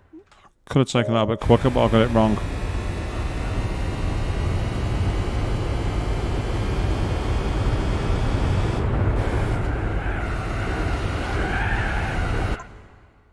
It's a bit too fast.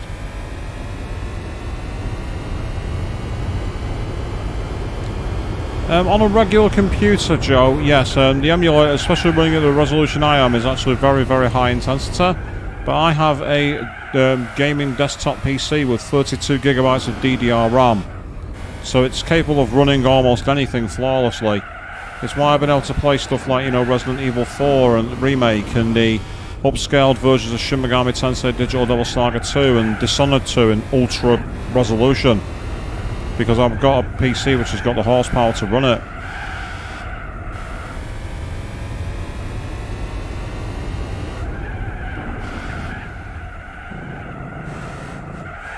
Now, it's still a pretty mean trick of me to pull that. Yeah, I've been messing around with settings to get my things a lot better.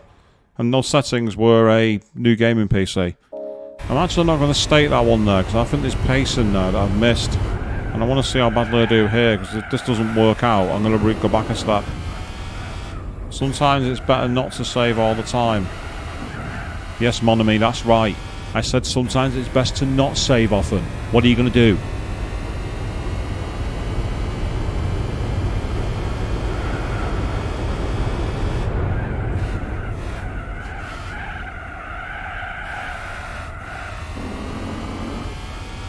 One thing I've never tried, because I've never had a PS3, is actually running a copy. If you have an original PS3, that is. You know, way back in the fat version with 4 USB ports. I know that if you had that one, you had a built-in PS2 chip rather than an emulator. And I'd be interested to see how that ran on an old-school PS2. Using, like, the actual built-in processor, but using HDMI cables, that proper native HDMI hookup. No, that's buggered up. Not having that.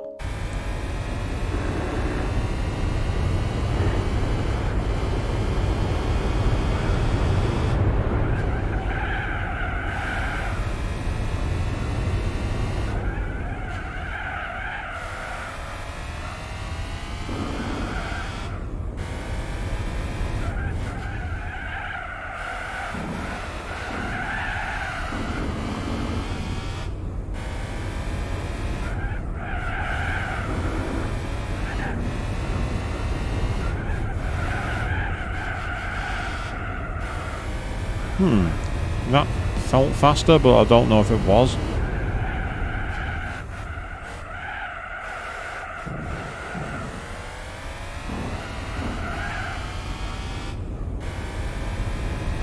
Yeah, 22.2.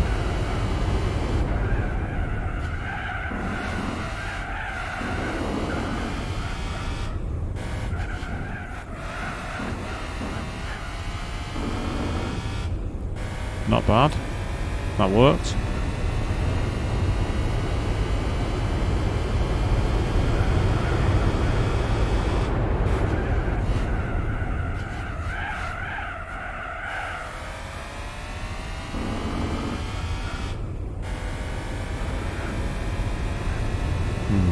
I think I just cut the grass then, because it seems to randomly lose speed for no reason.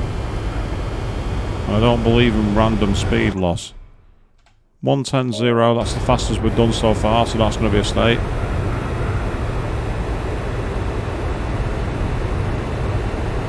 Here we go.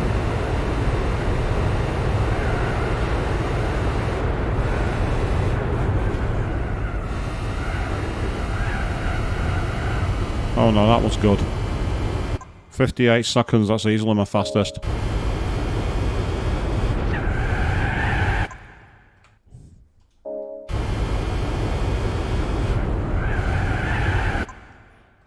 Just a bit too wide on that corner.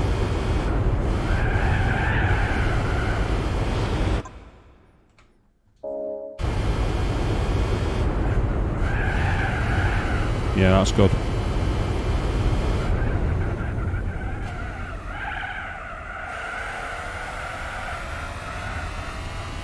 Yeah, see, he's a lot closer now.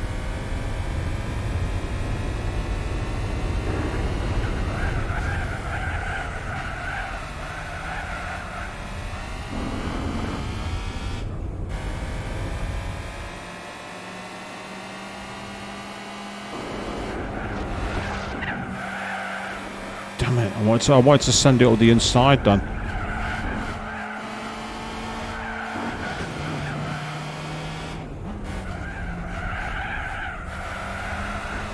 Not this time, my friend.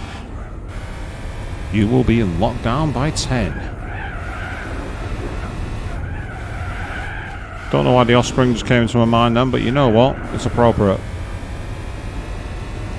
For those of you who play Crazy Taxi, you'll know exactly what I'm on about.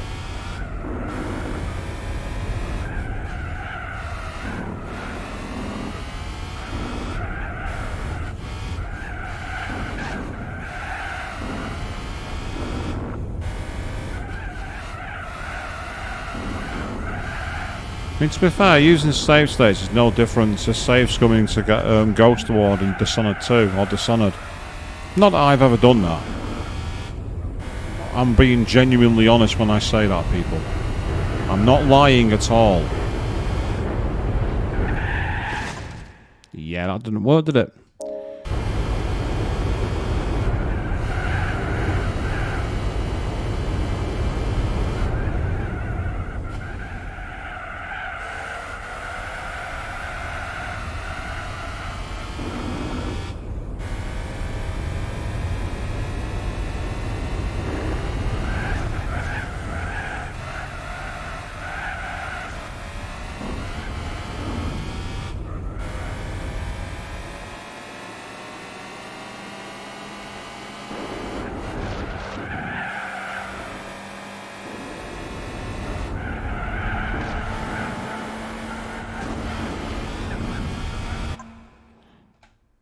Now that I'm past him, that's a perfect time to save the game. Oh yeah, 42.4, that's easily our fastest.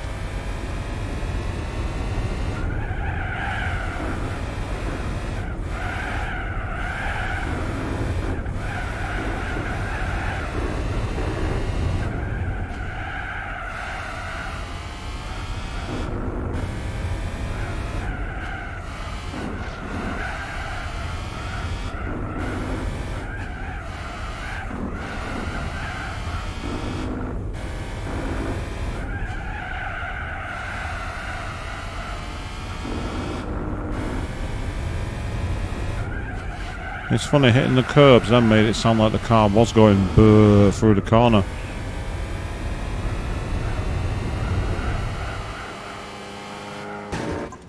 Knew that was going to happen.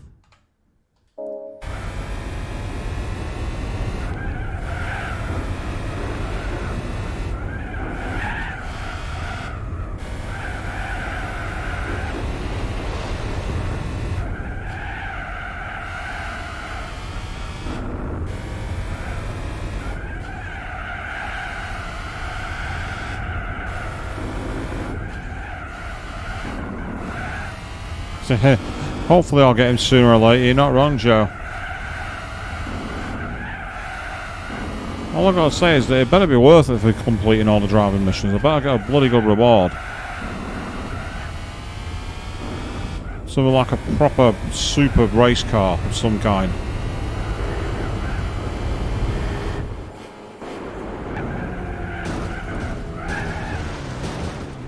That's what you get for causing me to get a penalty.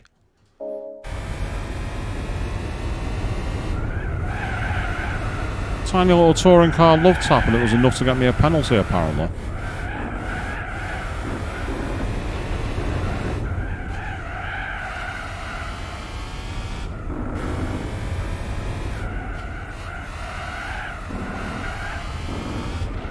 It's like they deliberately put the cars in a position where you're going to catch them at points where you crash. It's like Kaz was trolling the player because it's the final one. Because it's the final one, I'm going to break all the rules. That's what it feels like. I don't think they've actually done that. I don't believe he's mean-spirited enough to do that, Kaz, but you know, it's like this is the guy who implemented microtransactions and FOMO into the most recent game, so I don't know, maybe I'm giving him too much credit. And no, I'm not letting that go. There's no reason for a AAA game to have microtransactions and FOMO. That's nonsense. It's predatory gacha stuff, and if I had my way, I'd ban the game. I feel that passionately about it. I'd actually have the game banned from the shelves until they removed them.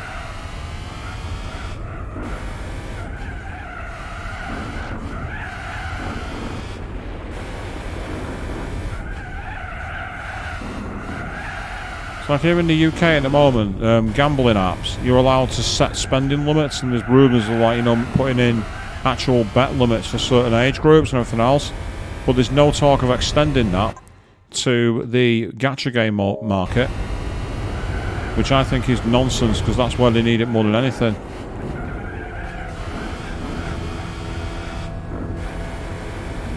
You can get this character and all our equipment, and all you got to do is throw a load of money at us to get gems or, you know, crystals or keys or, you know, or fuel points or something, you know what I mean? Or in the case of Gran Turismo 7, we'll give you a chance to buy this car, but you can only buy it for the next 2 weeks. So it costs 5 million credits. If you go to our store, you can spend $20 to get 2 million credits. You can buy the car right now.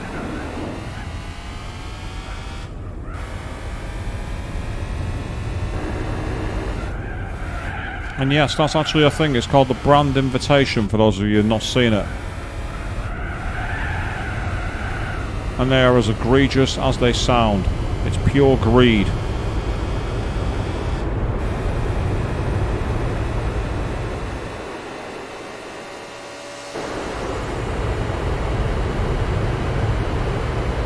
So we've stated our way towards a potential chance here, but I may have to go back again, depending on how close we are.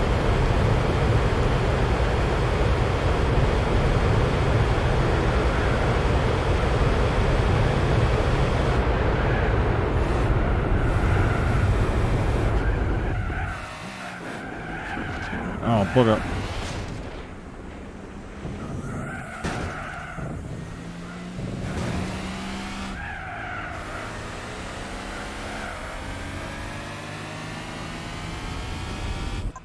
That would have been enough, so we'll F3 back.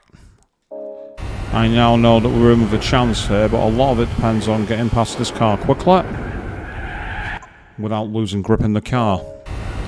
That's the problem.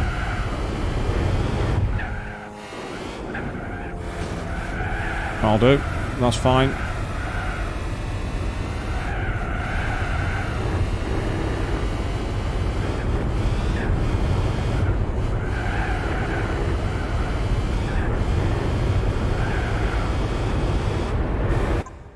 Right.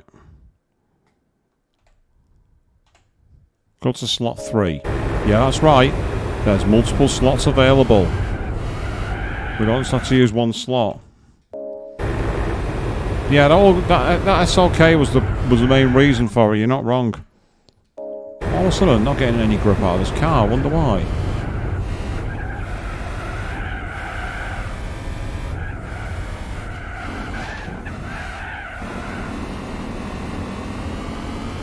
Yeah, that's not going to be fast enough. No way. At least I don't think it will. Yeah, so a bit like, for those of you who've seen Doctor Strange, the very first movie, there's a great moment of that film where safe scumming is actually a mechanic of the film and the story.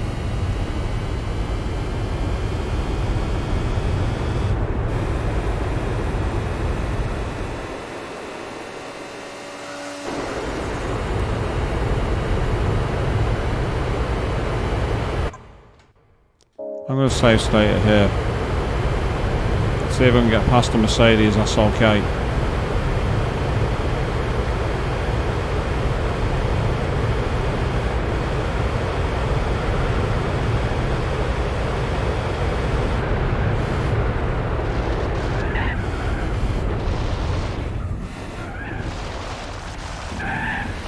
Oh, I got the penalty again. It was going over the grass that got me the penalty.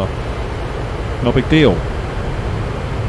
As you say, yeah, don't have to wait for the time it takes to have a save, Naomi. You're not wrong.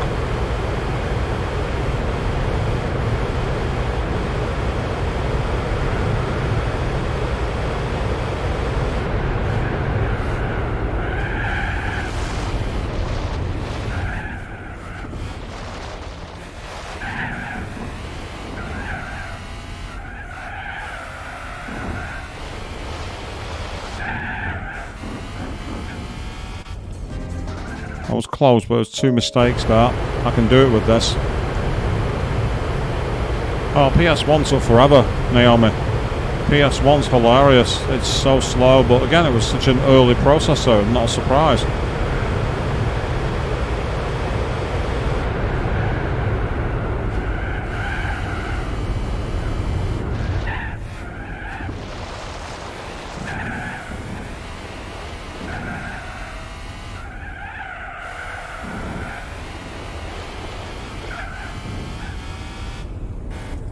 I was even slower somehow. It's that Mercedes SLK, it keeps getting right in the way on the braking zone. That Mercedes SLK, if it wasn't there, I'd be about 5 seconds quicker. But I can't because that fucking road hog is getting in the fucking way. Do me a favour and fuck off. Get your shitty hairdresser car out of my fucking way.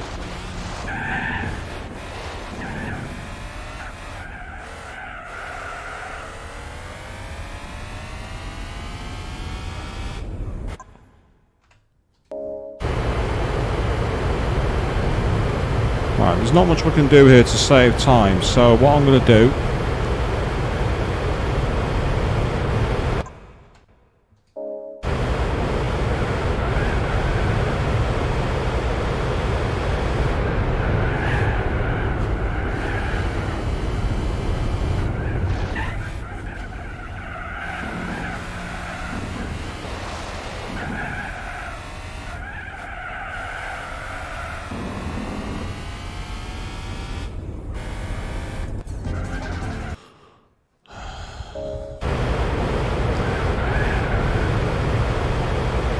I might have to go back to my state 2 save here. Yeah, I am. I'm going to have to go back to the other save.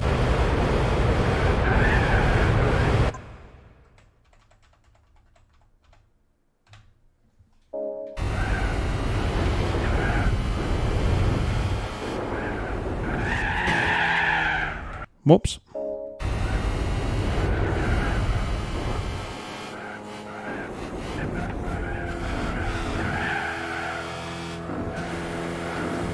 Out of the way, get out of my way!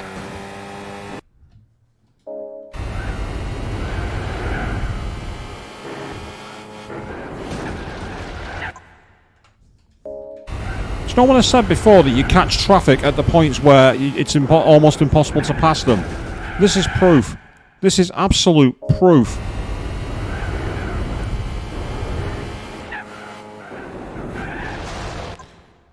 They literally get right in the... You literally catch them at points where you're in braking zones and you can't say... There's only one line through.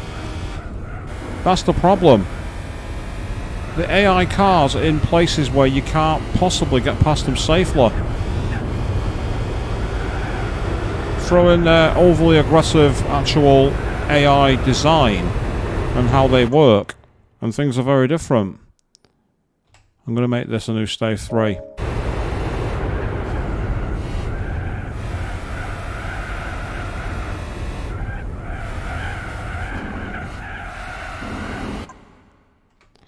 Once again, the car just seemed to lose. It was like, even though I was going slowly, the car just was like, it was like the brakes locked up. It was like the brakes lock far too easily on this car.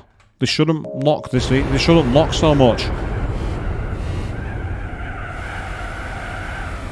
I'm not expecting Formula 1 levels of braking, don't get me wrong, but the braking on this is just not consistent. The stopping power is just so imprecise. It makes it difficult to be able to aim at any corners.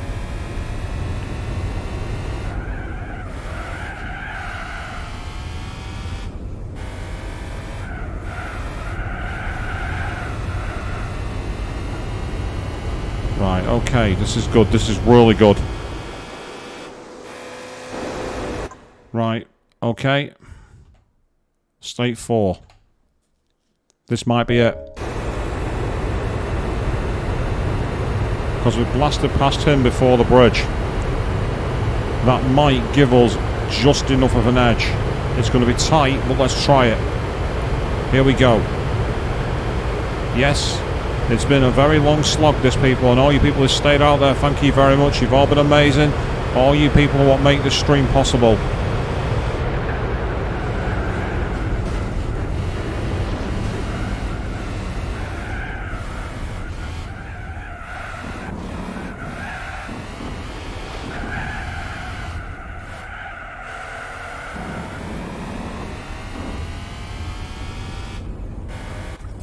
That was because that Mercedes SLK once again got in my way. That Mercedes SLK hit my car. That was the problem. I've said it before and I'll say it again. It's because you catch the AI in places where you can't get past them without any form of contact. That's the problem. The way they space these cars out is arbitrarily against the player. See, I tried to get to a point where I could brake later, but there was literally no room for it. There was nothing I could do.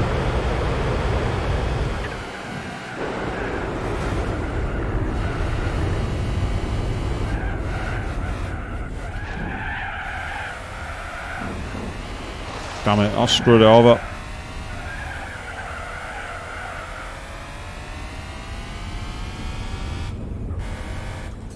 Yeah, but I don't care if it's done on purpose. It's a stupid decision because all it does is cause frustration. It's such a long lap as it is. This kind of thing, it's what I call fake difficulty. It's not challenging. It's not making the player think of new strategies. All it does is make it so that it's just getting roadblocks in the way for no reason. I'm sorry, this is a 7-minute lap. It's already long enough. There's no reason for us to wait for 2 fucking minutes and then have the cars spacing it away so you're always guaranteed to catch them. I'm sorry, but that's just against it's arbitrary difficulty. It's fake difficulty, and it's a joke, and it's unacceptable. It's an absolute joke.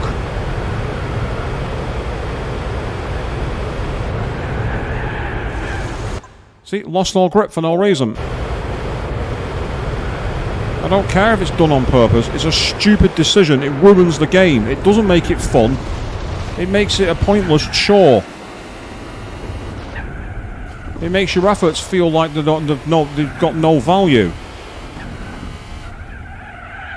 I'm not learning anything here apart from how to cheat.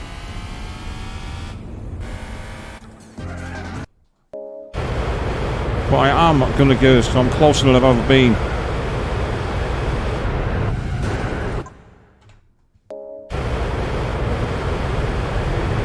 You made me resort to cheating in order to do this, but it's the only way I can get through the game fairly.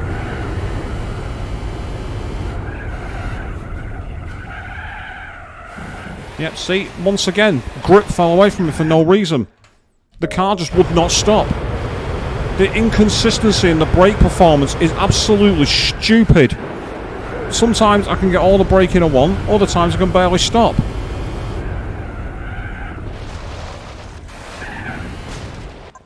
So I'm having to try and do stupid things in order to succeed. All because, once again, they fucked up the time. We should not have had to wait 2 minutes. It should have been 1 minute and 50 seconds. That extra 10 seconds would have made it fairer. It would have still made it a challenge, because it's still bloody difficult, but it wouldn't have made it like this. This is nonsense.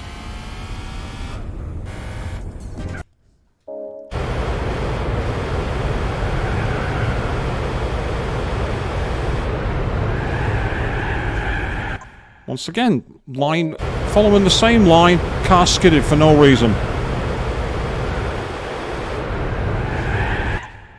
Skidded for no reason.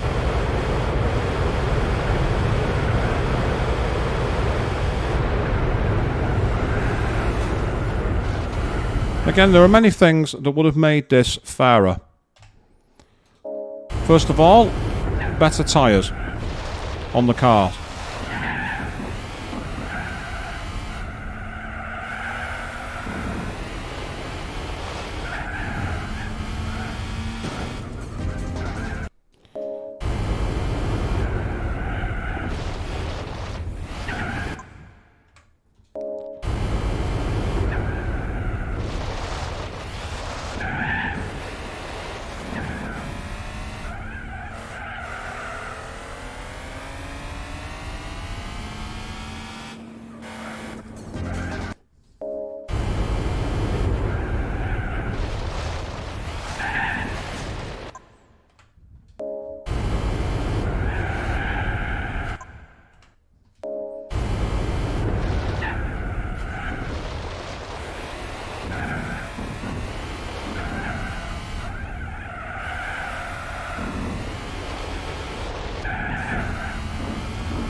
They've literally done this in a way that's impossible.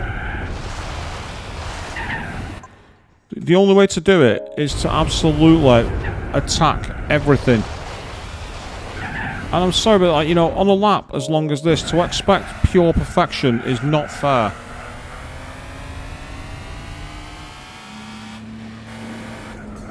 Oh, fuck off!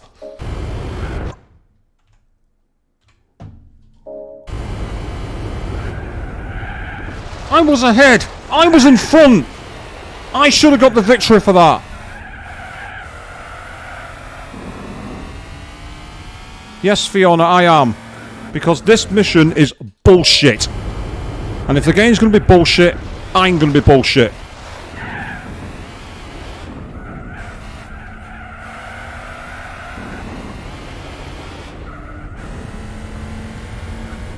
I was in front again! That's the second time! I was in front!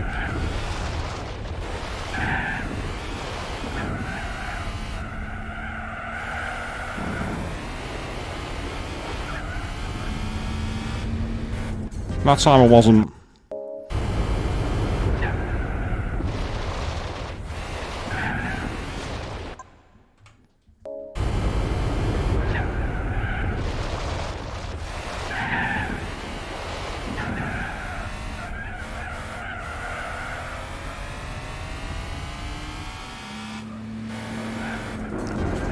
Yeah, well, unfortunately, if you'll tell me something I don't know, the game is giving no margin for error, and it's really not fair. Because this is easily one of the most broken levels on gaming. It's absolutely broken. It's one of those games, it's one of those missions where they've deliberately placed all the cars in places to make it almost impossible. And I find it absolutely nonsense. There's no reason for it. But good fucking bye! You are in the rearview mirror, mate.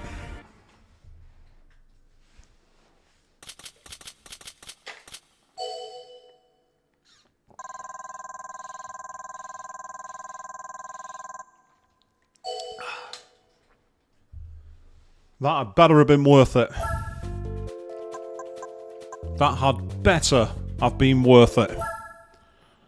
The only way we're going to know is by finding out now.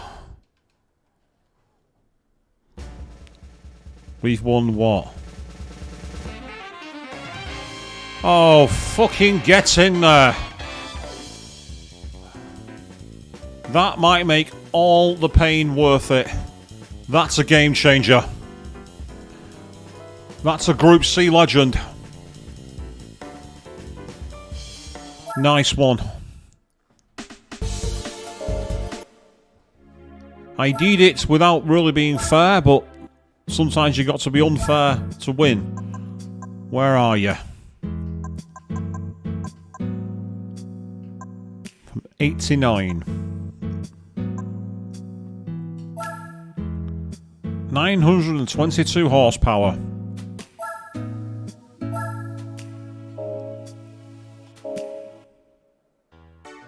This looks like a belting car. So first of all, let's steal an extra 50 horsepower by changing the oil.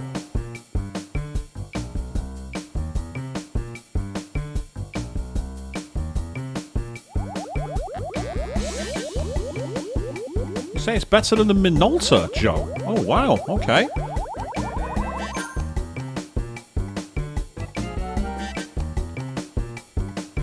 Yes, Fiona, it does indeed look slick. It's an old Le Mans classic from the 1980s, when the Group C monsters ruled the world. Let's go to Nippon and let's get this car with some new gear. I get the feeling there's not much we can really do to it, but yeah, I think it's going to be possibly a turbo kit, maybe. Yeah, it's come with all the racing parts, not surprised. But we can put a Stage 4 turbo kit into it to give it 1192 horsepower. Yes, please. We are going to make mincemeat of this tournament now, the All-Stars tournament. We're going to absolutely destroy it.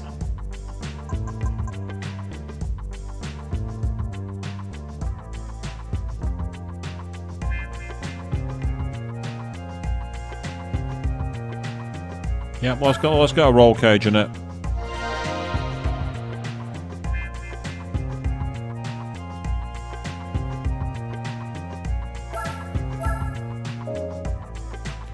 And tyres. Well, we've already got some mediums. We don't want mediums. We want hards. And then some super hards for the rear. And then hopefully we'll have ourselves a chance to go into the All-Stars tournament. And we should be in a position to absolutely decimate it. You can see all these 1s and 4s when we try to win it in the Ford GTLM. We were not anywhere near quick enough. But now we have a car that should be a lot faster.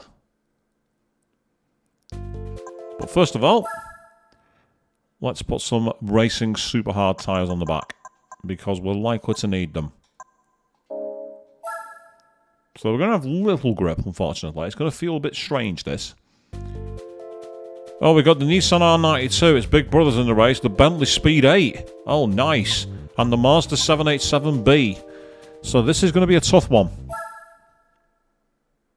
But we have a measly four race back points, suggesting our car is pretty good.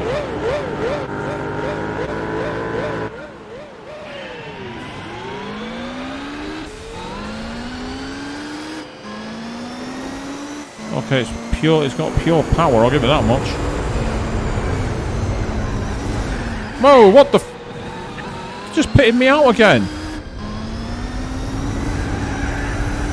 Why is the computer AI so aggressive in this game? Fine. Oh my god, this feels like I'm driving in a cartoon. This is insane speed.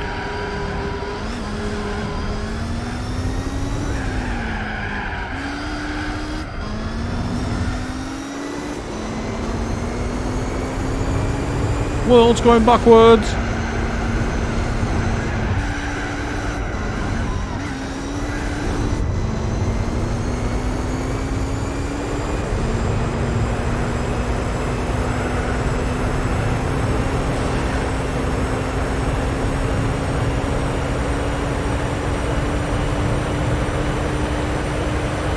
I need to change the gear ratios.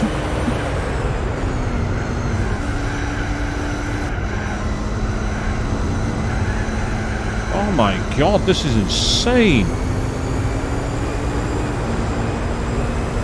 Where were you when I was taking on the Gran Turismo World Championship Nissan R89C? Where were you? Answer, waiting in the driving missions hall because I wouldn't be bothered to finish you.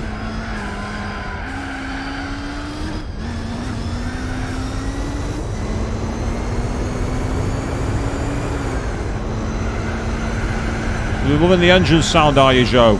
I'm just loving the feeling of like my skin being peeled back off my body as the car defies the laws of physics and light and gravity and sound and everything else, and it's just eating corners for breakfast. Oh, yeah, that was delicious. You can eat any more. You can eat more of those. I'm topping out because my gear ratios are obviously too short, which is going to be a problem at the test course. Assuming that's in this one again, and if it is, oh, the downforce is coming off and the engines are going right to the max.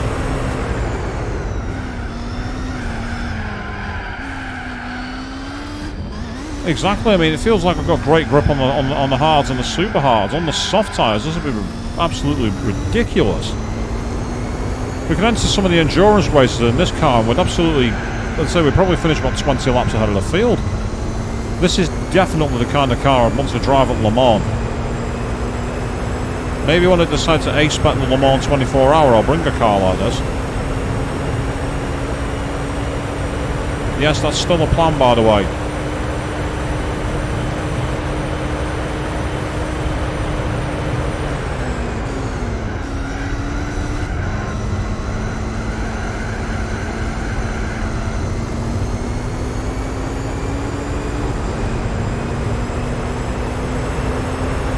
If anyone's ever seen the movie Dr. Strangelove or How I Learned to Stop Worrying and Love the Bomb, there's a scene where Peter Sellers is astride the nuclear missile. That's what driving this car is like.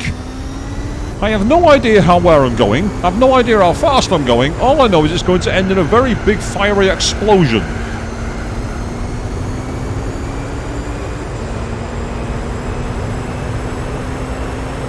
Like here I am, 200 miles an hour, and the corner doesn't even exist. I'm like, see you later.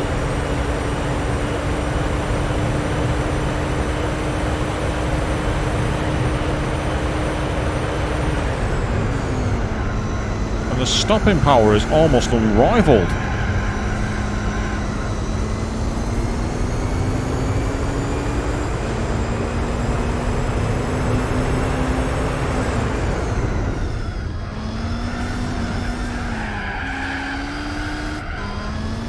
I imagine the tyre wear is not going to be brilliant, but you know what? With this much power,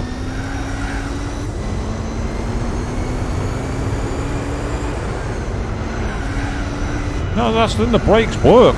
The brakes are doing great. This is the problem. I feel like I'm on a whole other planet. It was worth the pain of that driving mission. It was worth the pain, people, and the constant anger and frustration. It was worth it for this car waiting on the other side. This is a reward. It's like they made you work for it. I'll say that much. You weren't getting this car for free. Well, technically I was, but that's another story. Get out of my way. See what I mean about how their cars don't move? I slammed into the back of it at 180 miles an hour and he barely shifted. If it had done that for real, it'd have been like a 2-foot cube.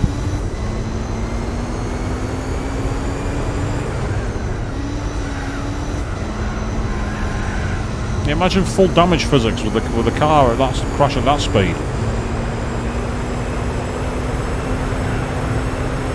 And already we're nearly down to half fuel. That's how much power we're using. And even with that crash, I still did a 55-second dead lap.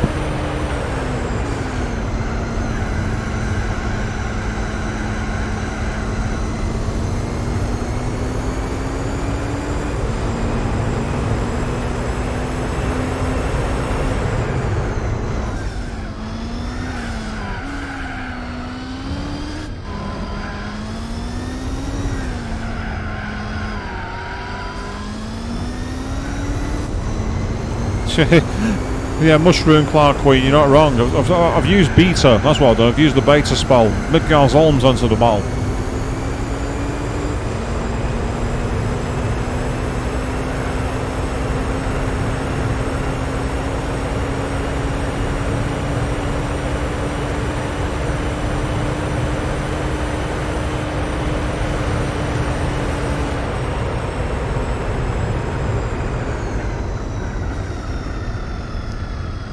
Yeah, that was fun.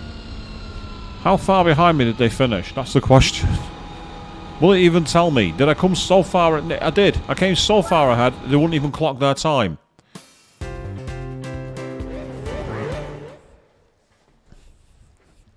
Wow, that was a decimation. Absolute destruction. So, where are we at for the next circuit? We're on Fuji Speedway 80s. Oh, yeah, we're definitely... What's the gear ratio set to, out of curiosity? It's set to 17. I say we move it to 19 clicks. So, it's the Fuji Speedway, it's the 80s, so we are going flat out on this.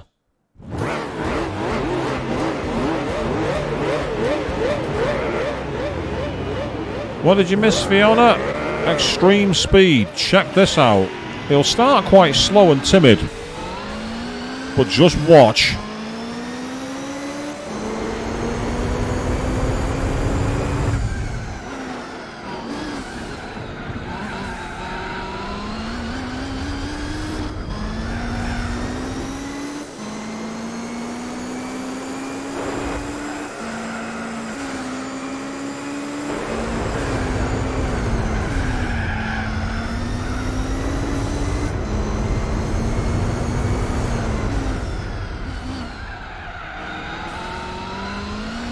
This is acceleration like nothing I've ever seen.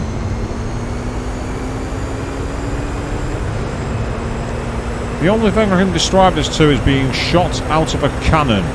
This is a car which is bonkers when it comes to speed. I just tried to take that at 170 miles an hour and it didn't work very well. No matter.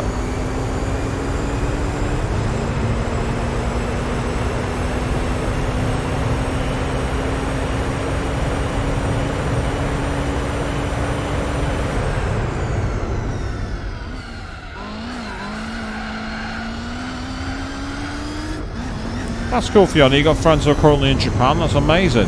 I've not been to Japan since 2015, but I will go back 1 year. But we've got bigger fish to fry at the moment.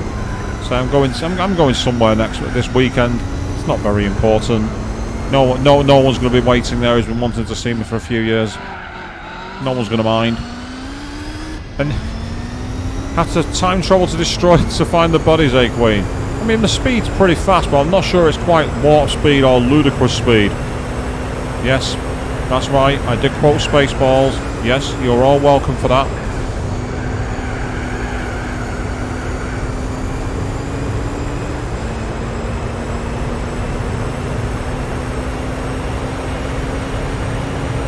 Yes, this is where you can get your energy back briefly.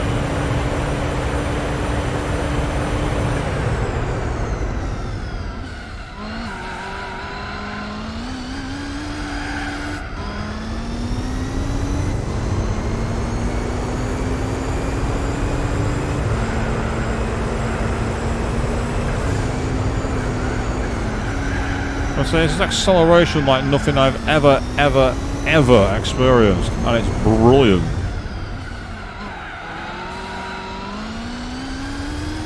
Yeah, I didn't think so, Queen. Yeah, no one's really excited that I'm coming over to that country anytime soon. Yeah, I don't blame them.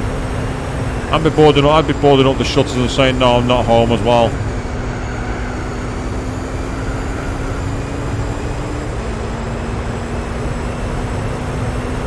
And I say, Fiona, this car is just on a whole other level. It's insane.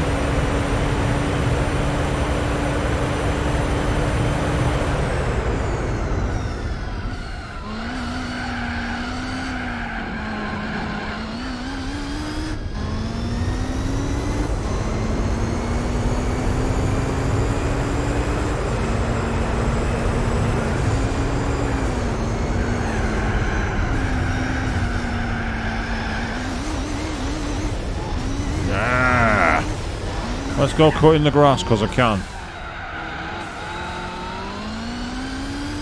Me trolling the audience there with that one.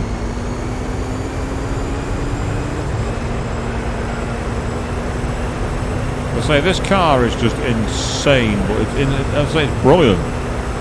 We had to go through some serious pain to get it. Don't get me wrong. We had to really endure, but we made it. And our reward for our stubborn persistence and abuse of certain mechanics to rebalance the game has enabled us to unlock this baby, and it's a corker.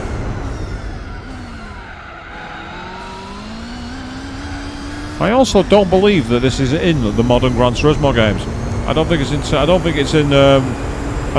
in like GT7.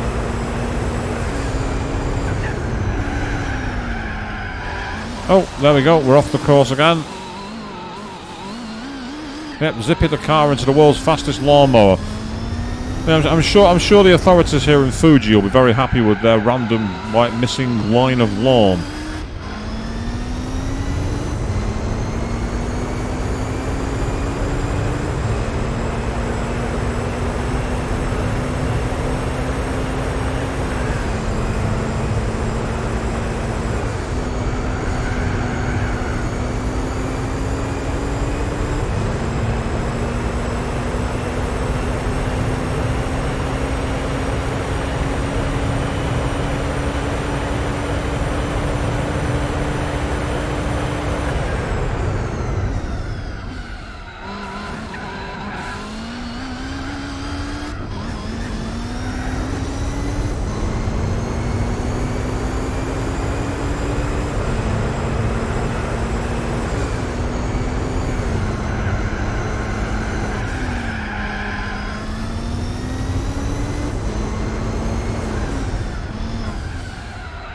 Okay, we're getting close to the edge now, people. Yes, we are.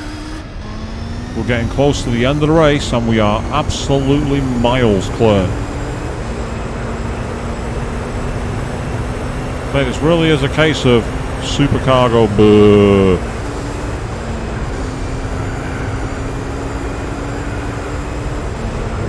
Oh, here we go.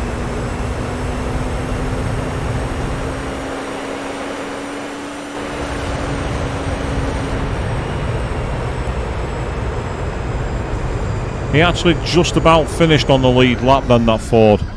But by literally half a second. He just kept himself on the lead lap. And he's actually managed to go past me because this race is still ongoing, whereas I'm just cruising home. But so far, there's been a set order. Both races have had exactly the same running order.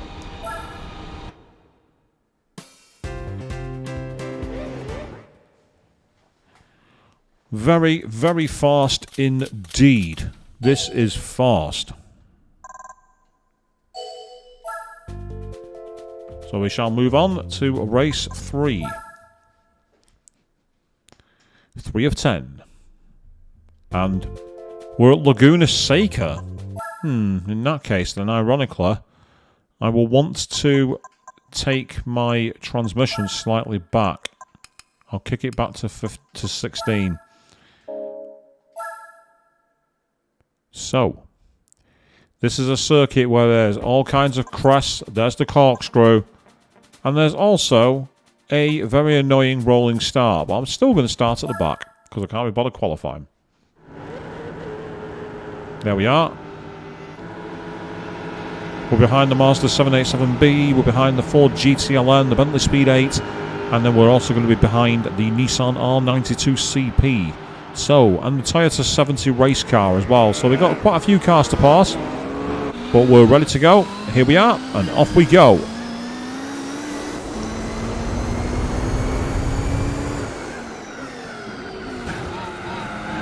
Sorry, Monsieur Mazda, but I'm faster than you. Confirm you understand this message.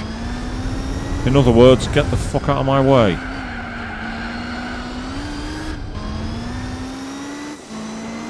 This might be your home track, Mazda, but guess what?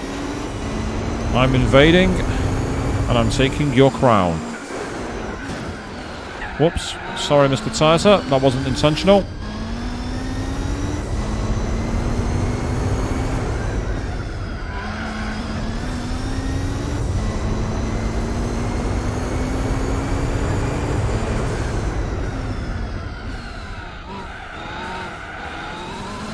Oh, it's not cool you had to restart YouTube, Avian. Hopefully your iPad's not letting you down too badly. Oh, what the hell? Understeer. I've gone understeering, and I've gone clearing, and I've gone sand with dune riding because I can. Jeremy Clarkson's more speed, more performance, more power. Right, I'll give you health and safety. Come on. To be fair, this Nissan RC92 is actually holding up against me very, very strongly here. All of a sudden, I am actually being a bit arrogant by thinking I can just blast past him.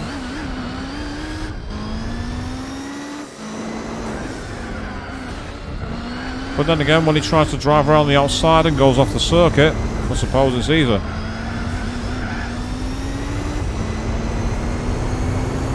No, I'm not cutting the grass, Fiona, because there's no grass here, it's all sand. More like trying to dig a sand trench.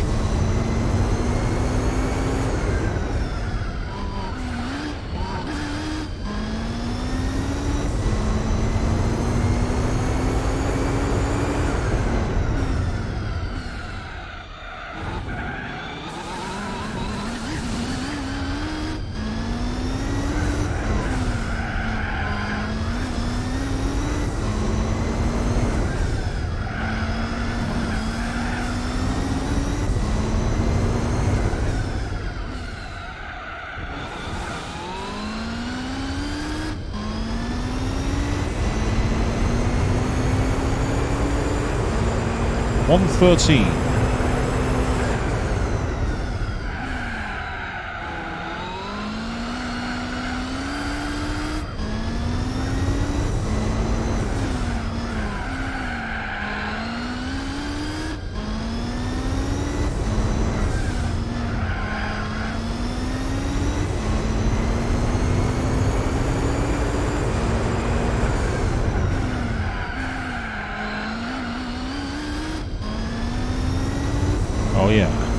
we're doing good.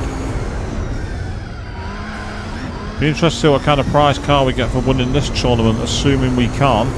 At the moment, the odds are strong in our favour. The odds are forever in our favour.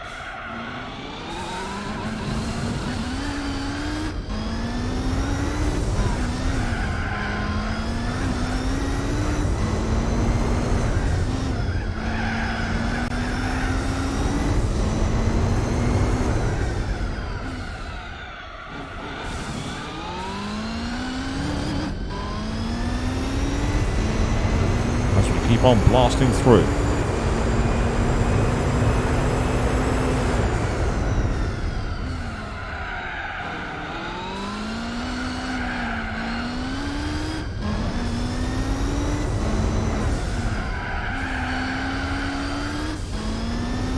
The only problem with this car is it likes to slide its rear tyres, but then again, it's got that much power and a pair of super hards, so it's not likely to find much in the way of grip back there. It might do, but it's not likely.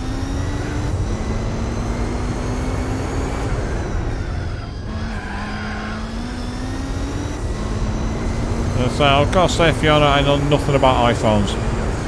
I am an Android fan. I do not like Apple. Don't hate them, just don't like them. Probably the ultimate Pepsi and Coke when it comes to communications.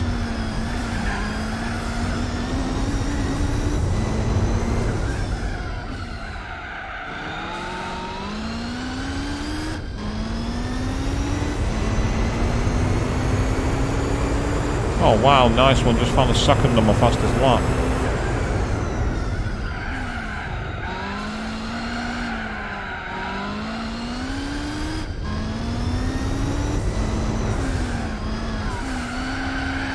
I'm going to have 14 seconds to the good. So we are a lot faster than the computer. A lot faster.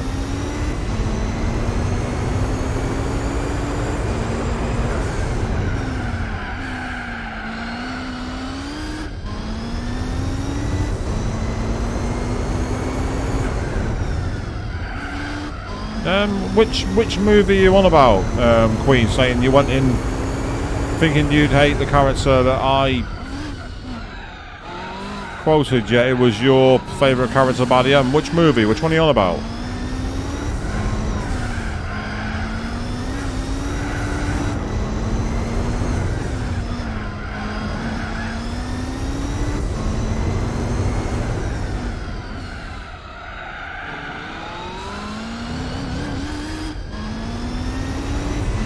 But I'm not great with movies, so I'm not sure what reel I've just dropped.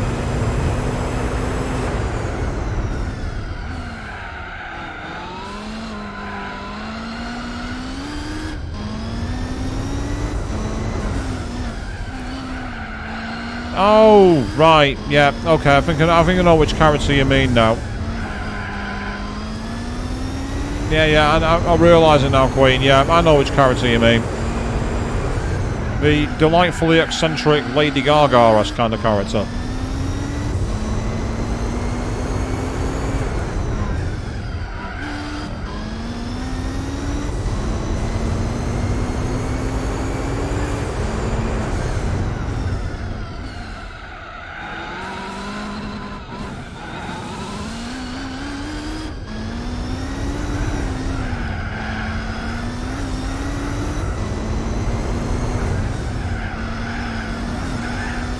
Things when you think about it, that phrase you can't half use as a way to say you're absolutely royally bollocksed.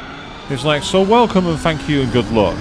And may the odds be forever in your favour. In other words, you have no fucking chance at all. Thank you for playing.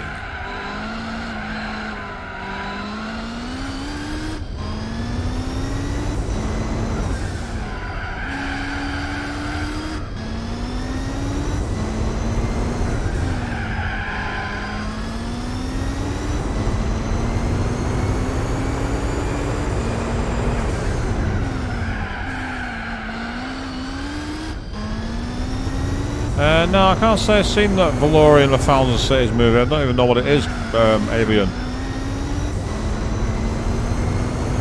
I don't even know what film that is. I've seen a lot of weird films that most people have never even heard of.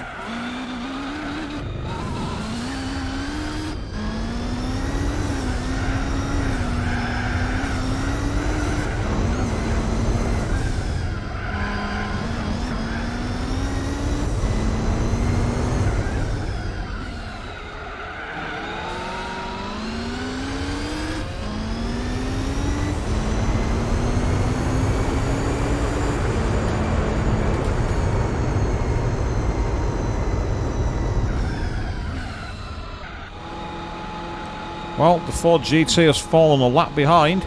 Considering that's the car I tried to win this tournament in on the last time we streamed, that shows you just how broken all the other cars were in comparison. But so far, the order has been completely the same, apart from very briefly in this race where the Mazda was finally unseated by the Bentley. But I now have a 12-point gap already, which means I've got at least one race.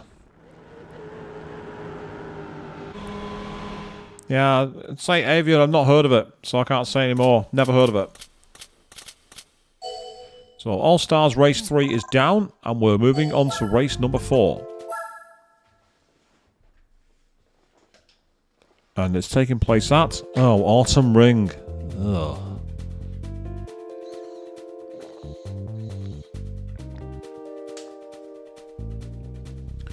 Last time we raced here, we found it very difficult indeed. We ended up shredding our tyres and crashing.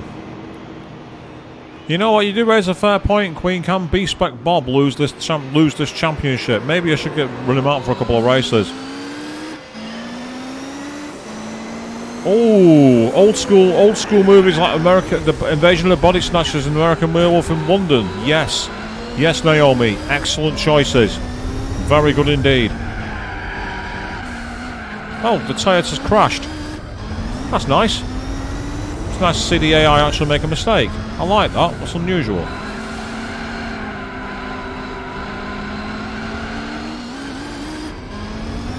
Of course, that Bentley Speed 8 actually won Le Mans that it entered in 2003. Oh, the Nissan's crashed as well. That's interesting. That's 2 crashes we've seen now. Bugger off, you. I said bugger off. Bugger off. Bugger off.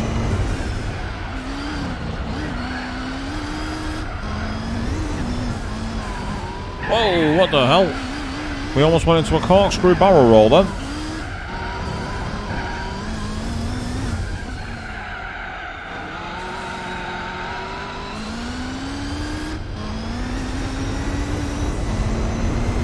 In this tournament, Fiona, there are 10 races. And actually it's true, the older movies do have to rely not only on the actors, but also on they actually have better shots as well.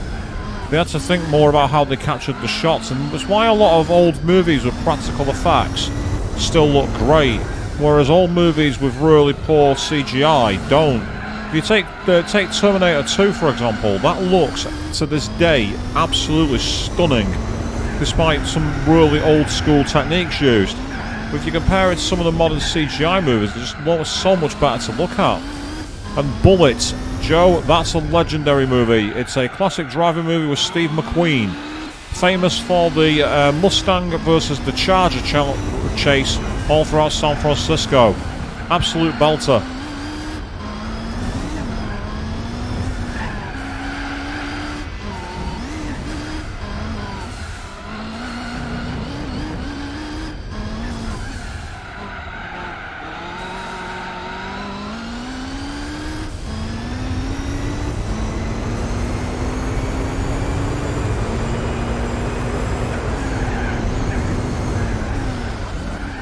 Whoops.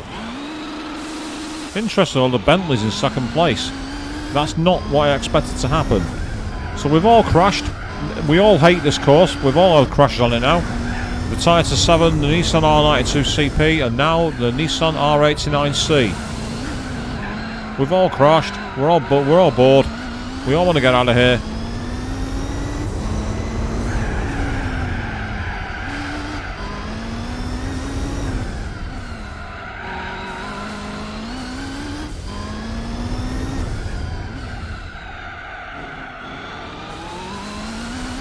No, Fiona, I wasn't talking about the first Cars movie.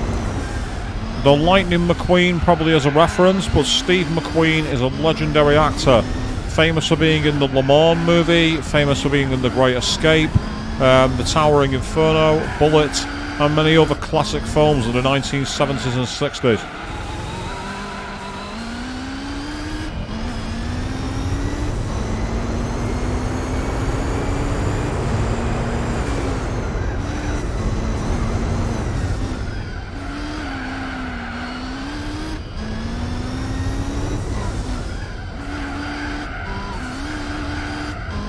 Yeah, Tower Inferno was a great movie, Naomi, you're not wrong.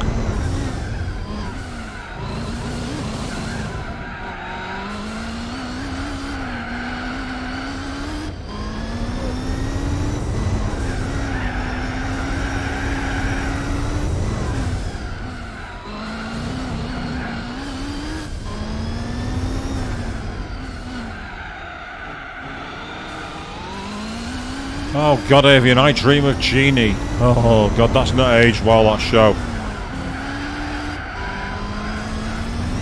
And I Love Lucy is another one that hasn't aged very well. I saw those on Channel 4 when I was a kid.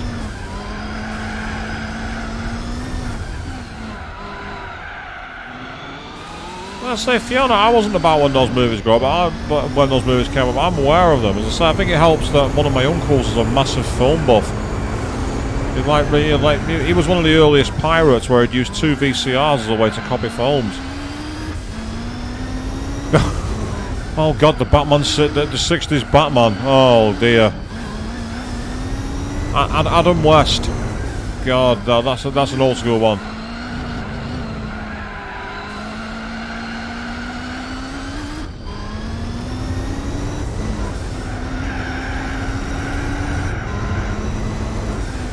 So I'm familiar with loads of classic movies like Stagecoach, Calamity Jane.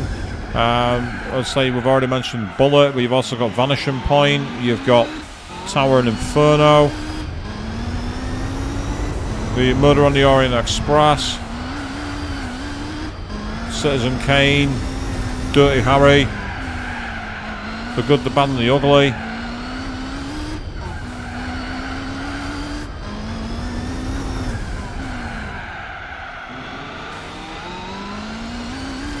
I never saw the movie adaptation of Clue, but obviously we know it over here as Cluedo, because that's what it was released as in the UK. It wasn't where Tim Curry was in it though.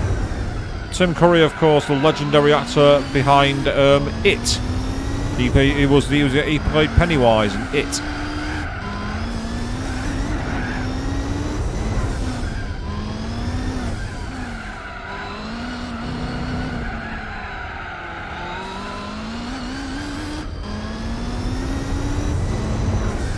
Best thing about Tim Curry is he knew how to play that really nasty, antagonistic character.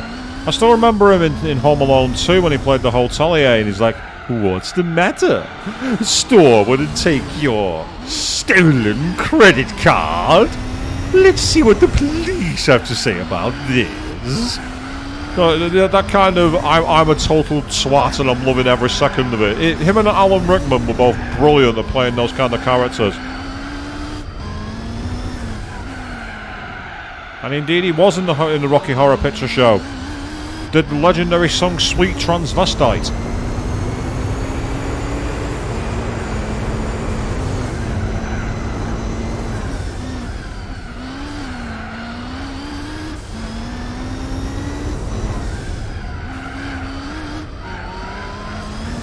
If anyone's showing Rocky Horror next week while I'm over, we'll go. I doubt there will be though.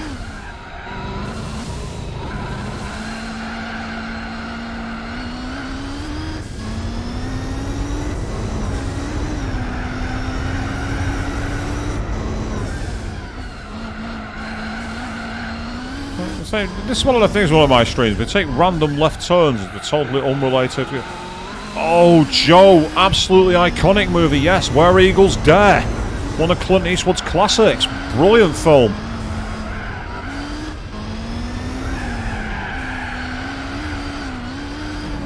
Well, Queen, as cool as that is, there is no better joker than Mark Hamill. After all, are you aware that you can't spare spell Mark Hamill without Arkham. That's right, Arkham is in his name. Who better to play the Joker?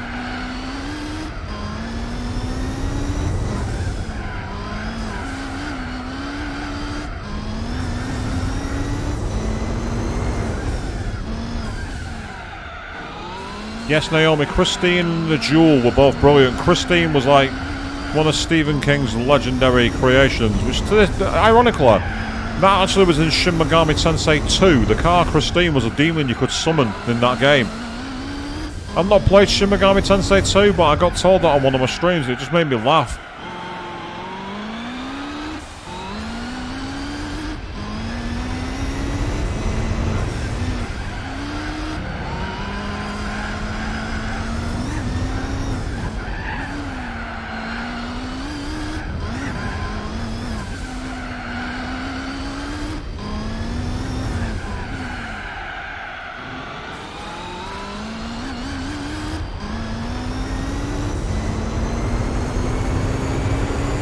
That's very true now. Yeah, the SMT games are great, and we will be going back to Digital Devil Saga at some point next month.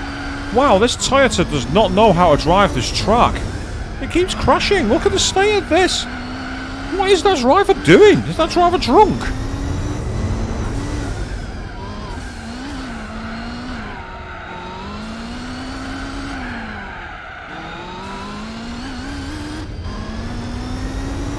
Hey, Joe, you don't have to worry about swearing on my stream, dude.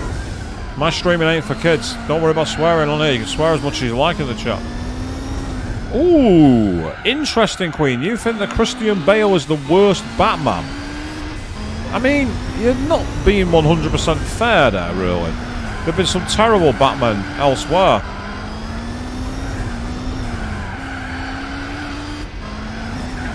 Are you really thinking that he's worse than George Clooney? Do you really think he's worse than Val Kilmer?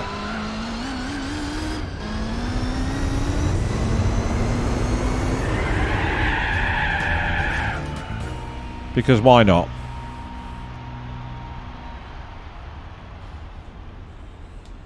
So the Christopher Nolan Batman movies are actually pretty cool. Interestingly, the Toyota's not even been classified as a lap down. It mustn't have finished, and I've still lapped him.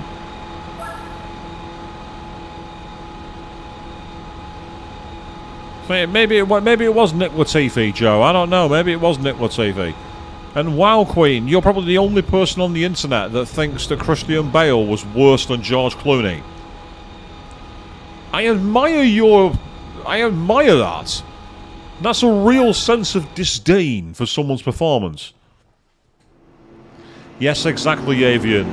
The cod pieces. The nipple flex. That's right.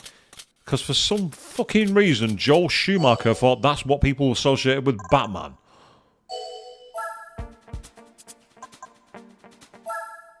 Oh, yeah, true, actually, Naomi. It was brilliant in American Psycho. You're not wrong.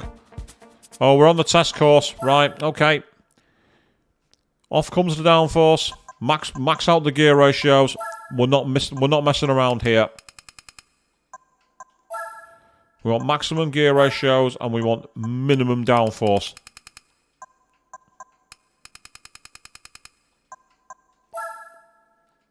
This is speed mode.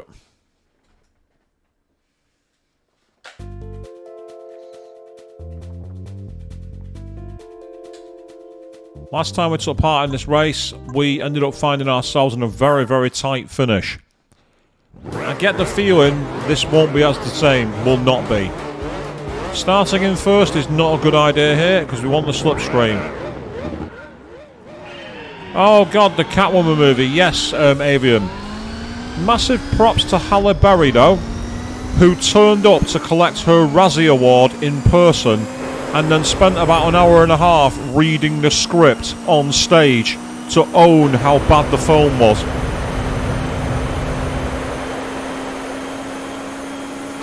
Okay, people, let's see how fast this baby can go.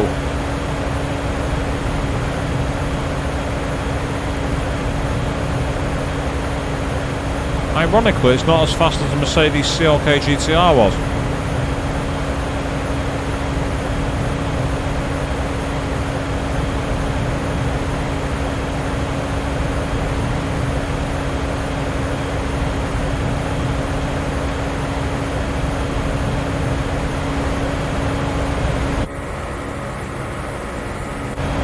I'll be honest, Naomi, aside from playing Storm in the X-Men, Halle Berry's never really impressed me much. Suddenly I'm turning into Shania Twain, that don't impress me much.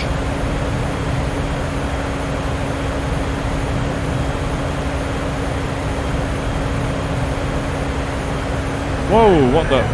Yeah, that didn't work.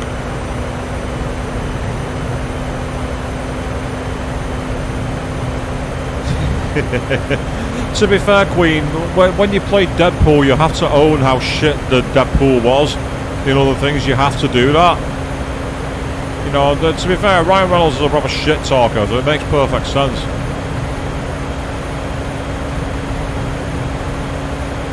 Yeah, Naomi, I actually saw a meme recently where someone had, like, you know, Shania Twain with the line, that don't impress you, okay, so you're Brad Pitt, and I had a picture of him going, oh, that impressed you much? And her doing that, like, unimpressed face. Did that impress you much, right? Kind of thing. Oh, Green Lantern was terrible. We don't need to talk about that. Ryan Reynolds takes the piss out of it in the original Deadpool. It already explains why it's so awful.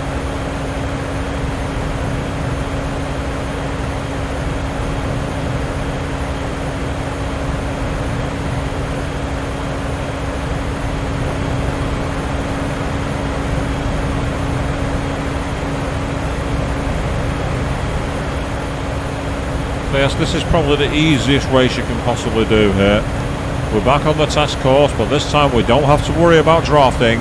We just have to worry about going extremely quickly. And both the Deadpool movies are great, Avian, and I'm looking forward to the third movie. Based off the cast I've seen rumoured for it, it might be one of the biggest mental crossover films of all time. In terms of, like, who appears from what universes.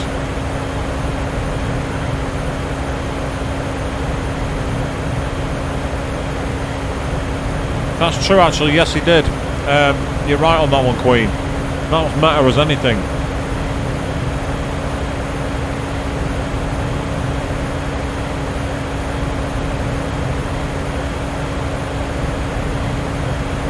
Joe, we've already talked about Batman and Robin, the cod pieces, the nipple suits, the absolutely awful performance by George Clooney and what's it called? Chris O'Donnell, I think it was, who played Robin.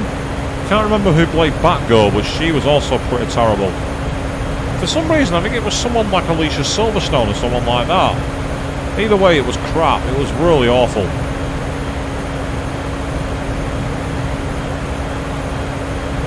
Well, to be fair, Queen, if he comes back as Old Man Logan, it'll be fine. If they try and, like, de-age him down, it could be absolutely awful.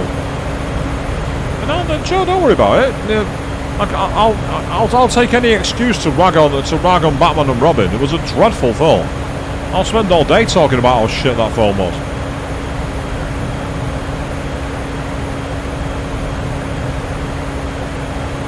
You say you're bored of Wolverine, Queen, but what I found funny is that in the last film, Wolverine was trying to get some foreign kids to the border and they were being chased by someone called Donald. Just think about that for a few seconds. Just think about that.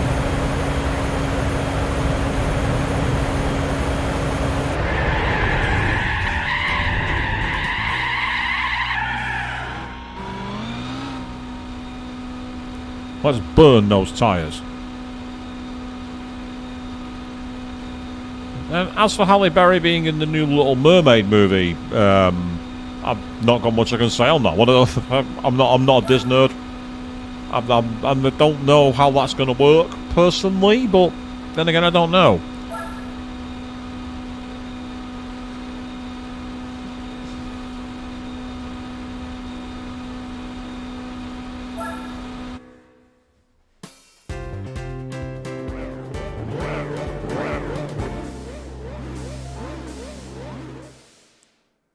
Oh, boo. Seriously, they lagged on the lack of bat nipples on the Batgirl suit. Yeah, weren't the 90s great, people? Weren't the 90s great?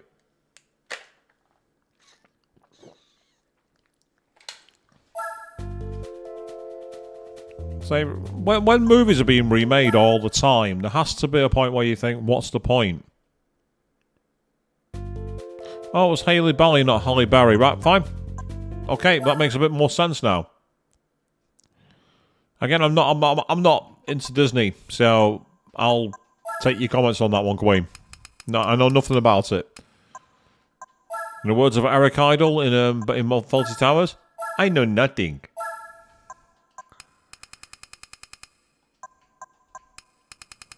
Let's get the downforce back.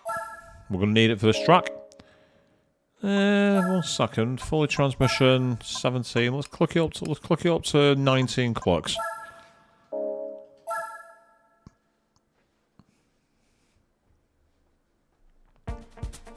Right. Do we need to qualify? Nah. Especially when we start on the grid. I thought it was a rolling start.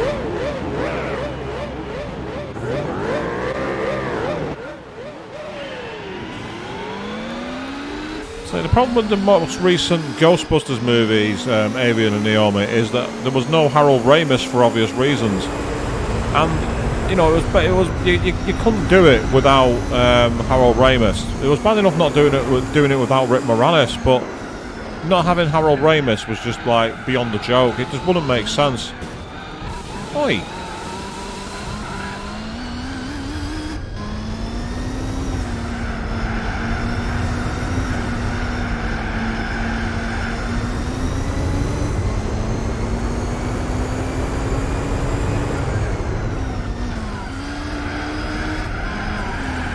This car in this tournament is a world different to the cars we tried last time.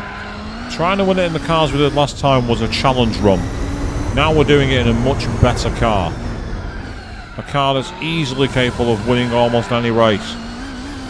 Unlocking this car has unlocked this game. Absolutely.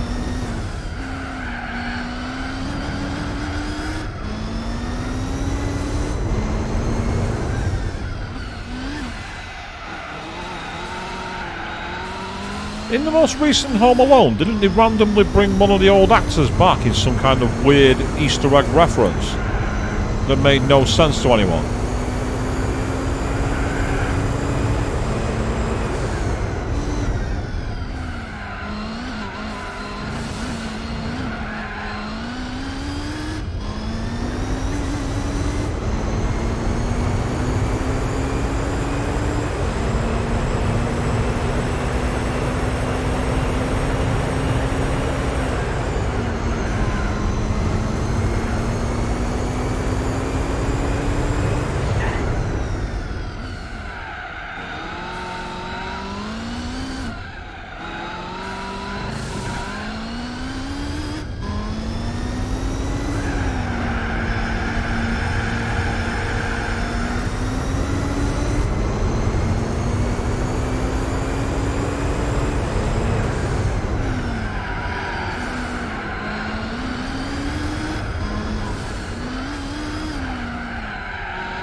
There's not much straightaway on the circuit, so if I don't read your comments, that's why. It's not because I'm ignoring them, there's not much straightaway, so I've got to focus on my line.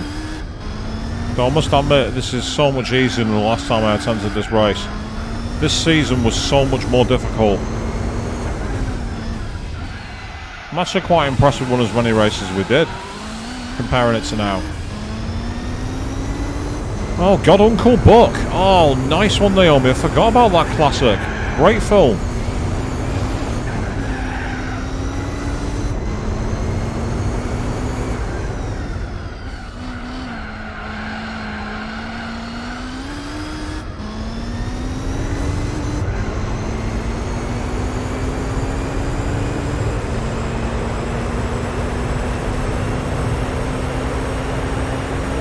I mean, if you want to go and watch a movie, go watch it. You know, don't watch it despite anyone. Just go if you want to watch the damn thing. Which is why, ironically, I want to go and watch Fast 10 just to annoy everybody when I'm over in Canada. We'll go to a cinema day and watch some really brain dead car trash because I want to. Nah, I'm not like that. I'm not that kind of person.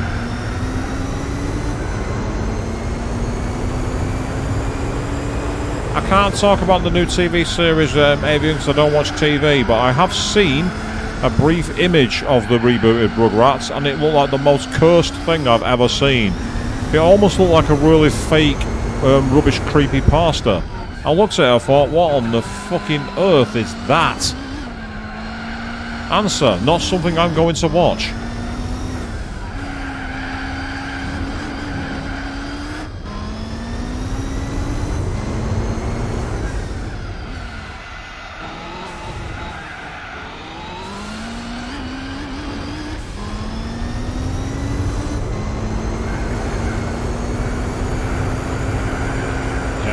Yes, okay, that's good.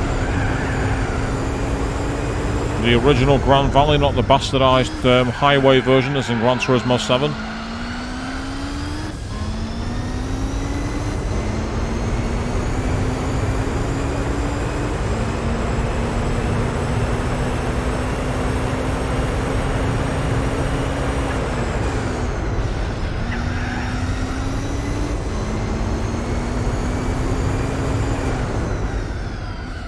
I'm not got much I can say to the comments about Rugrats in the chat because I've not seen it.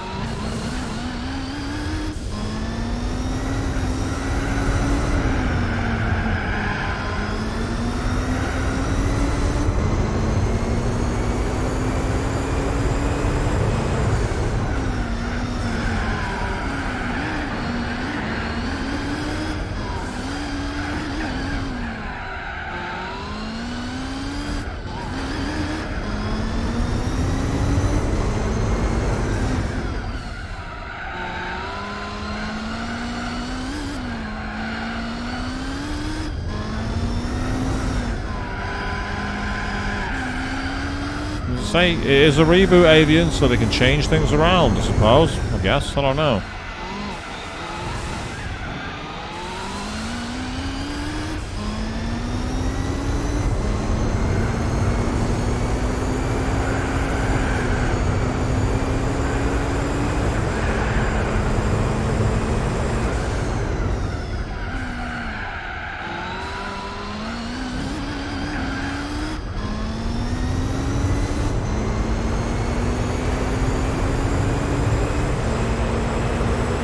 Of course, what I remember about the original Rugrats is the conspiracy theory that Angelica made everyone up, apart from Tommy's younger brother.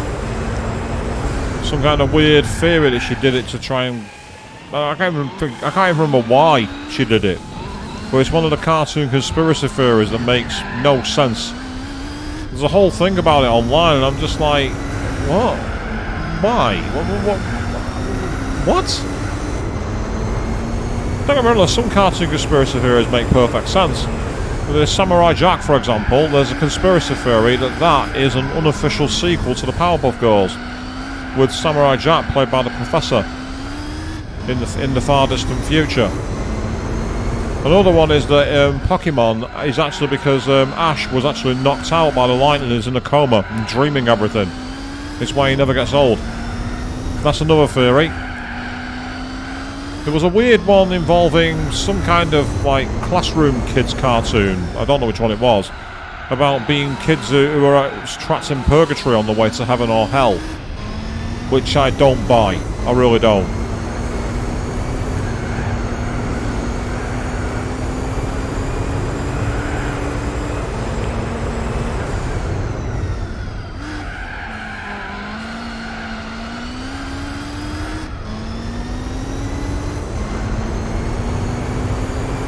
That's strange, Queen. Very strange.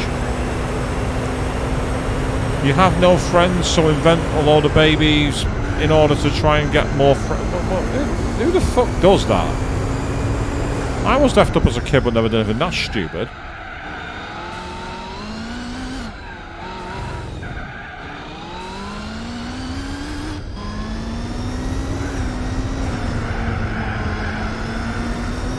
Oh, is that what it's called? Recess. That makes sense, actually. Yeah, that actually makes perfect sense. Yeah, something about how it was all some kind of weird purgatorial plane or something, and I'm just like, what? Where do these people come up with this stuff? Answer, it's like on Discord at 3 o'clock in the morning. I think.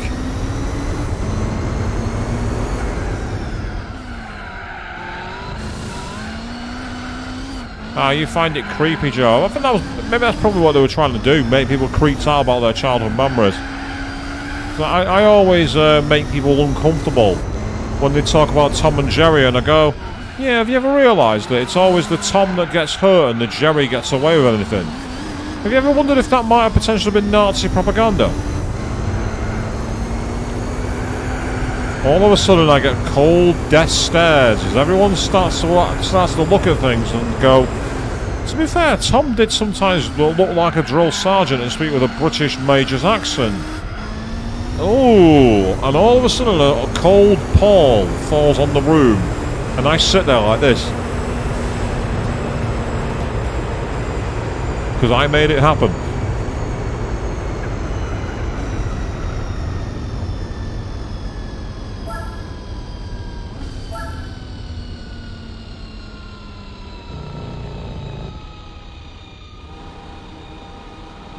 That's interesting, Fiona. I don't know which band that is, but making the Powerpuff Girls of a cameo in their show is in their music video is pretty awesome. Meanwhile, we've got a 26-point gap, and there are 40 available. So we only need to get 15 points in the next 2 races, and we win the championship no matter what. How much of a difference is this to the last time I attempted this one on the last stream, where I was trying desperately to cling to a lead and lost by about 8 points. But we are here at Suzuka. This is another grid start race, so we're not qualifying. We don't need to.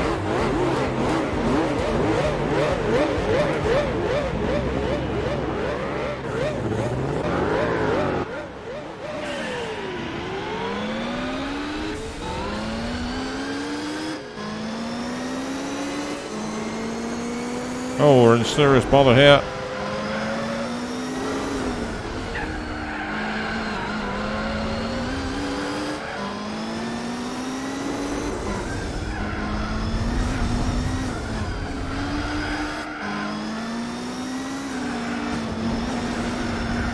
That's not the way you pass at Suzuka, traditionally. And to be fair, I paid the price for it, so it's not too bad. So I kind of let him back through for my penalty, that.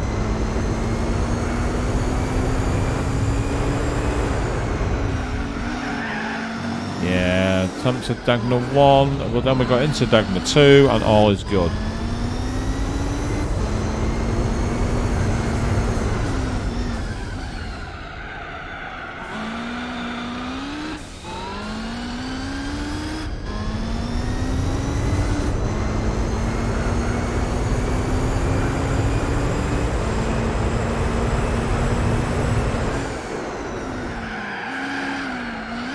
Oh, damn it. I've gone off at spoon. I've spooned it on thick.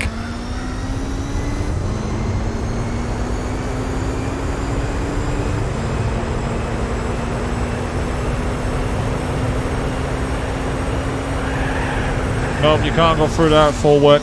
The car doesn't have that much downforce. Okay, that's cool. It's nice to know. Oh, I got punted. Sorry, Bentley, I wasn't planning to do that, but I got punted through the chicane by the Mazda.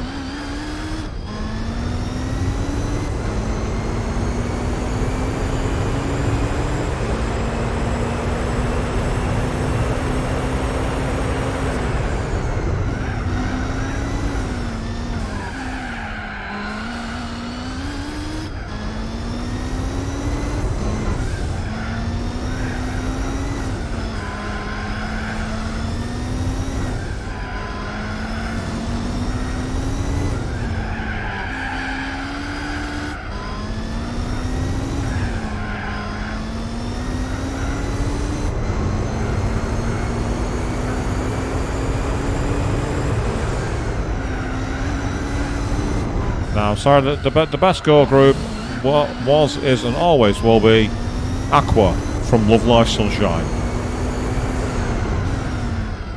Takami Chica is best. I will have no one ever criticise that.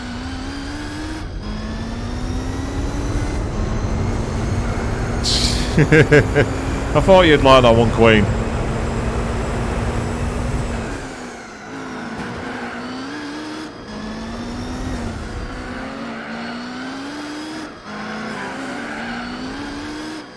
No. You're giving me the tow down to 130R. I'm not giving you one.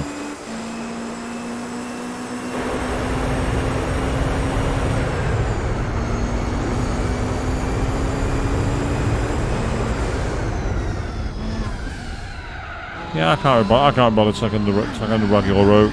I'm going the short way.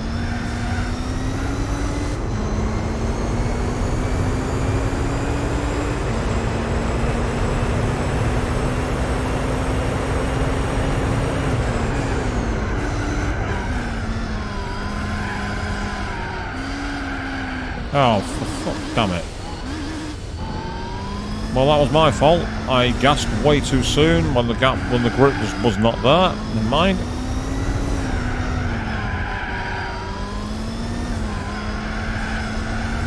And wheel Morosity turn. What's the lesson we should learn? Don't Google Sonic fan art. That's the lesson you should learn. Isn't that right, Avian? Isn't that right?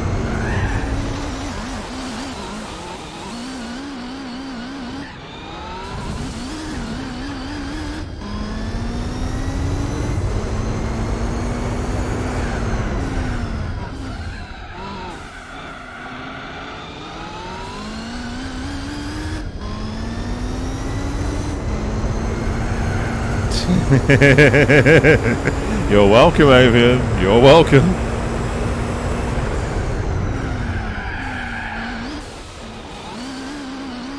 I can't keep this car on the island. I'm doing a terrible job here. Nothing to do with the car, it's me. I'm missing my braking points by a country mile.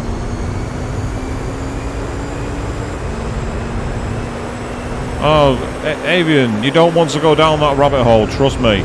If you've seen it once, let it burn in the back of your memory. Don't ever resurrect it.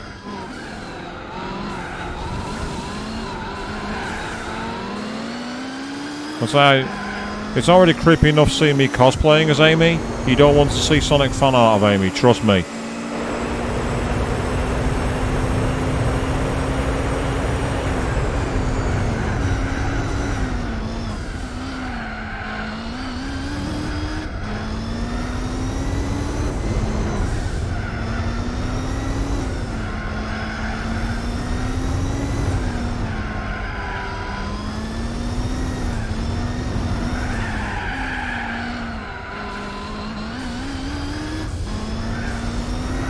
Definitely tell the lack of grip on these super hard tyres.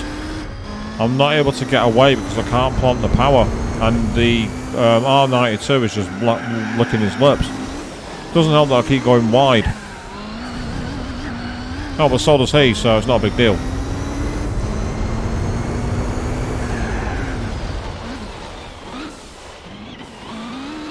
Is that the old sharing is caring mentality, Queen?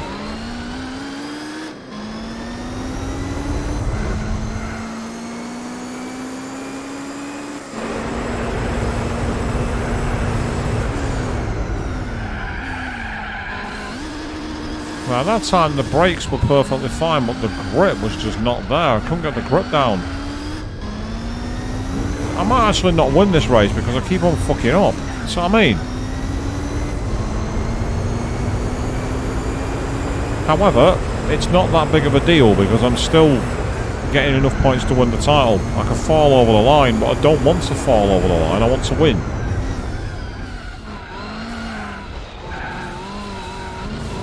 So, let's get our concentration pants on, shall we, people? Let's go.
absolute brute slamming into the side of my car like that. Oh, and then slamming into my rear end.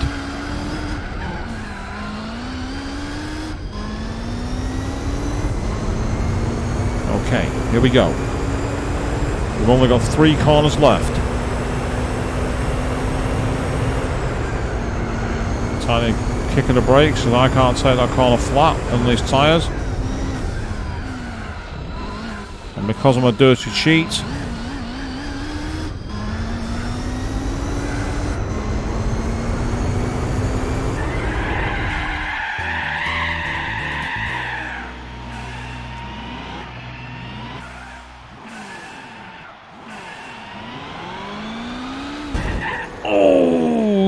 rear-ended by the Mazda.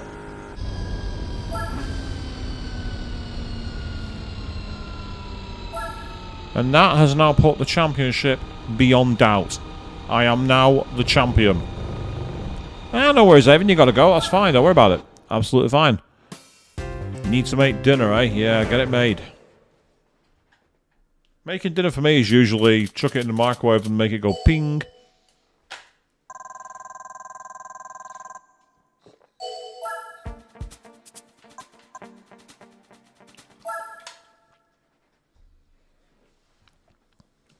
So we are now taking on the stock car course.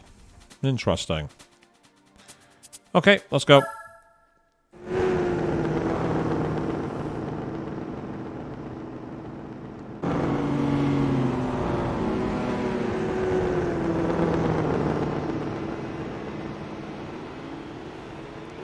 We are going to finish this race tonight. We are going to finish this championship.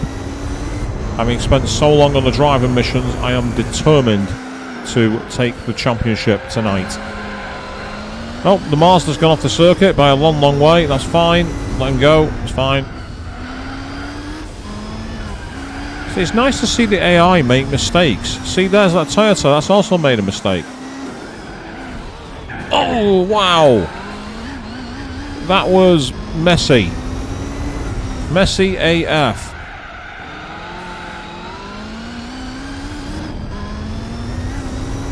Nah, I don't want to make... This game, donuts on the finish line is not my style. Plus, the game doesn't let you carry on with full control, Fiona. You don't have full control of your car afterwards. The game, like, takes control, so... It won't work. It's a shame, really, because it'd been kind of cool. Yeah, it was a bit of a nice strike, wasn't it, Joe? You're not wrong. Just literally torpedoed in and went, get out of the way. Next. Bottas Bowling has nothing on me, it would seem. Bottas Bowling, you've now got swish strikes. You've also got a Nissan going off course, so thank you very much. I'll take that position.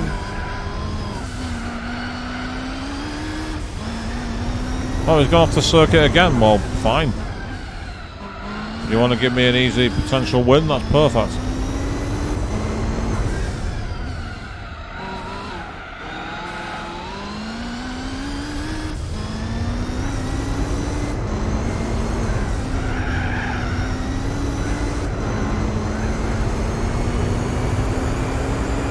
So I don't know what I've done to break the AI's brain tonight. Maybe it's because of the way that I beat the final driving mission, but the AI has suddenly lost all talent and has no idea what it's doing.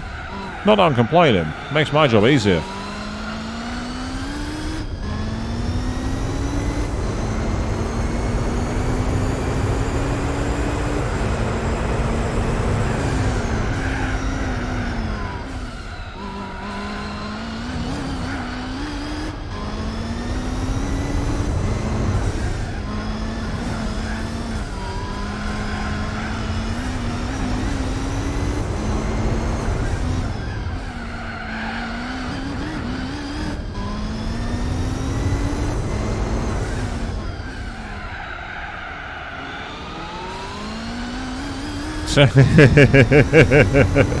Ah, yes. So Vettel in 2017 in China. Like, power smash. Get out of the way.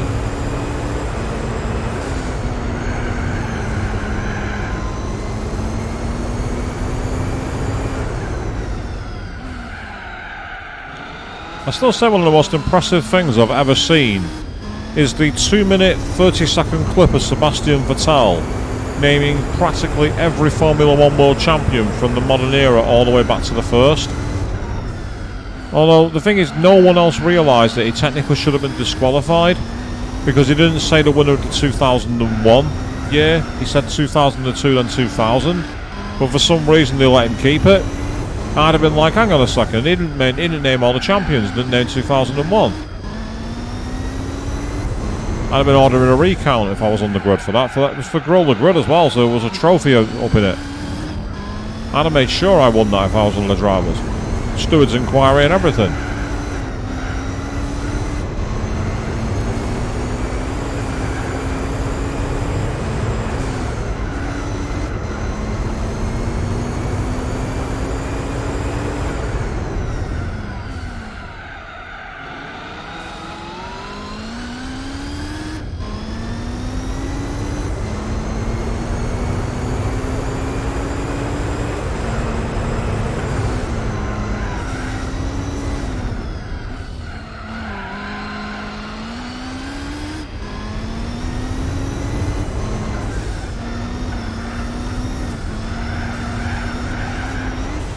Now I've gone off circuit mowing the grass.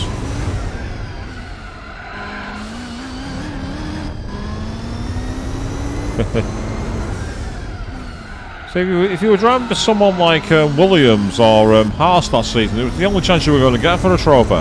So I'd have made sure I got it.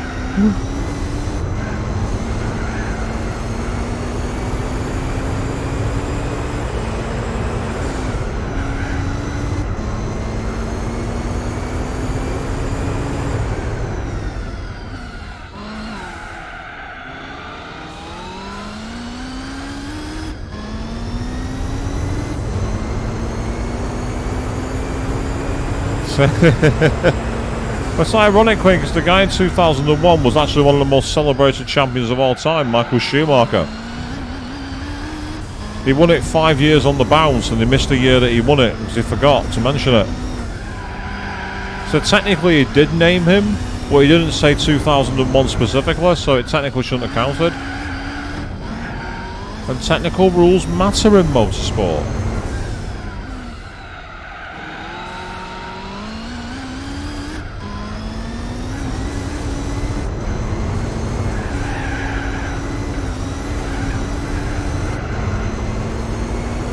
But again, I always found it funny in Danganronpa. Everyone's like, oh, V3's awesome, there's a female protagonist.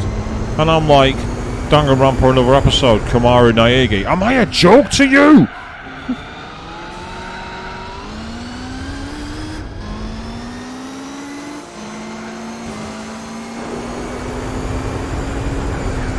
Yeah, but Fiona, I'm that far ahead I can afford to mow the lawn.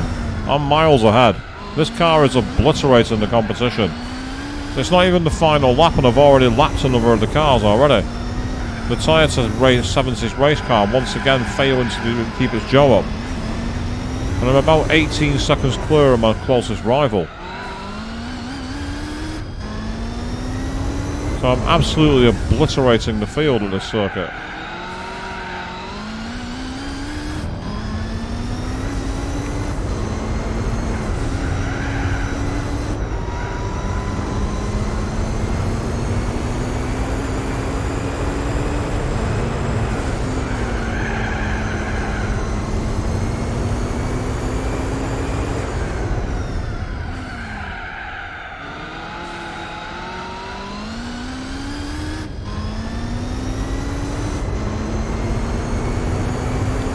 There's the Ford GT LM Spec 2. I'm coming to lap you. Yeah, that's right. Run off the course in fear. I would too.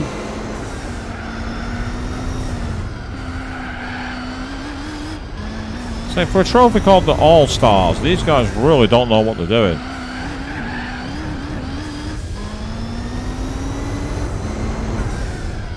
I'm not surprised that those cars crash on the corkscrew, Joe. The corkscrew, if you've actually seen the corkscrew for real, it is an absolutely fearsome drop. It is a very, very steep chicane corner. It is ridiculous. It's amazing how you look at it in a game, it doesn't look like much, but when you actually walk up it, it's like, oh my god, you realise just how high it is.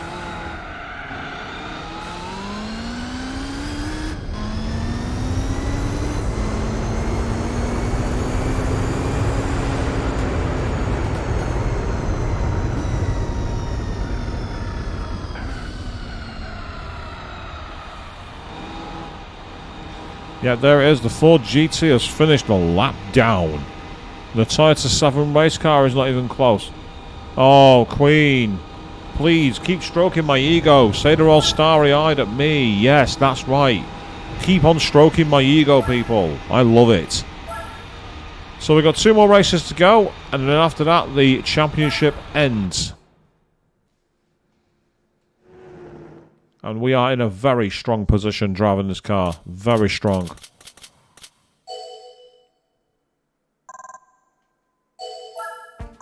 So we'll move on to the next lap and find out what race awaits us as we carry on this championship. It's the Circuit de la Sarthe. We are at Le Mans. And for this, we are going to race as we are, actually. There's no point changing it.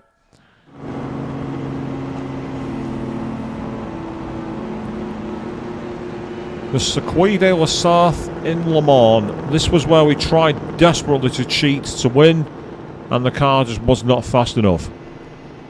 So, we're on the main holy ground, that is Le Mans. We're just coming into the Ford chicanes, getting ready to start our first lap. I say, having been to Le Mans, it is amazing. It's such a cool circuit. And it's such a cool event as well. The Le Mans 24 hours is unlike anything you'll ever experience.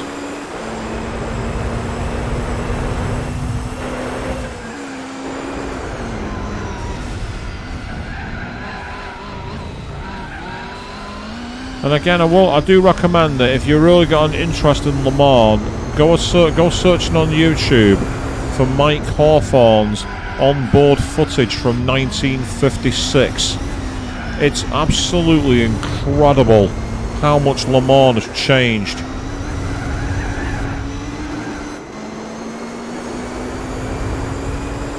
That's right, Toyota 770 race car. Give me that slipstream. Get out of my way now. Leave me alone.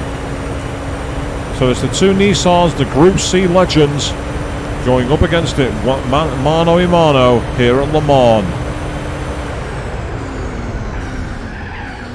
And that time I did try to take it legit, but I got my braking wrong.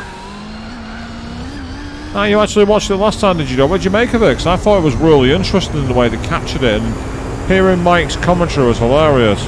Cyclists everywhere, typical French. So that was 2 years before he became world champion in Formula 1 for Ferrari. And oddly enough, he was Ferrari's first world champion, Mike Hawthorne.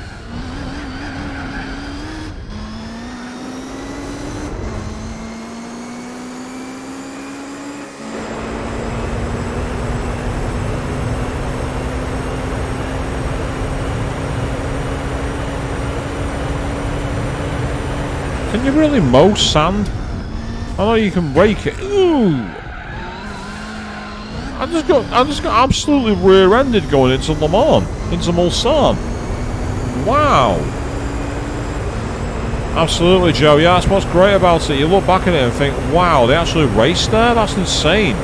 It's like if you watch the old 70s F1 footage, seeing them driving in the likes of the Nordschleifer and all that, like, you just think, Christ alive, these guys were insane. And they were, but they were awesome.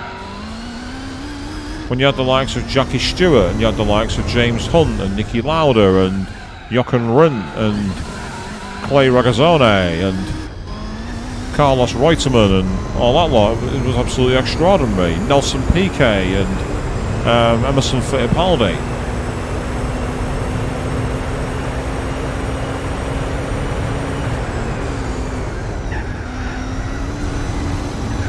Graham Hill and all the other icons.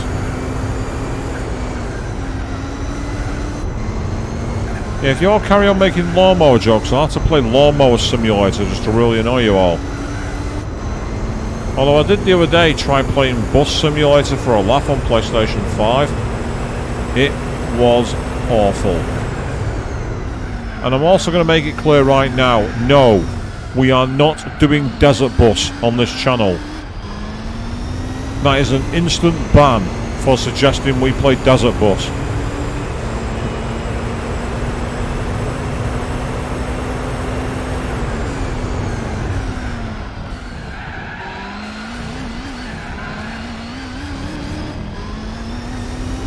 Monza in the 50s, 60s where you had to peel over to the right and go into the banking, yeah. Absolutely crackers, that. Absolute insanity. Although bizarrely, the WRC recently did a race using the Monza banking. And I've no idea how that worked. It could have been quite interesting. I did once see a video though of someone riding a bicycle at the top of the Monza banking and going down and sliding. I would not want it to see the condition of his legs afterwards. That would have been a very, very rough slide. Penn and Teller Smoke and Mirrors. I don't know if I've got a way to make that work. From what I've seen of it, it could be quite a funny stream because it is so silly. And again, Penn and Teller are always golden. Let's not be wrong. Let's not pull our punches there. They're always brilliant. So maybe one day I could do that for a joke.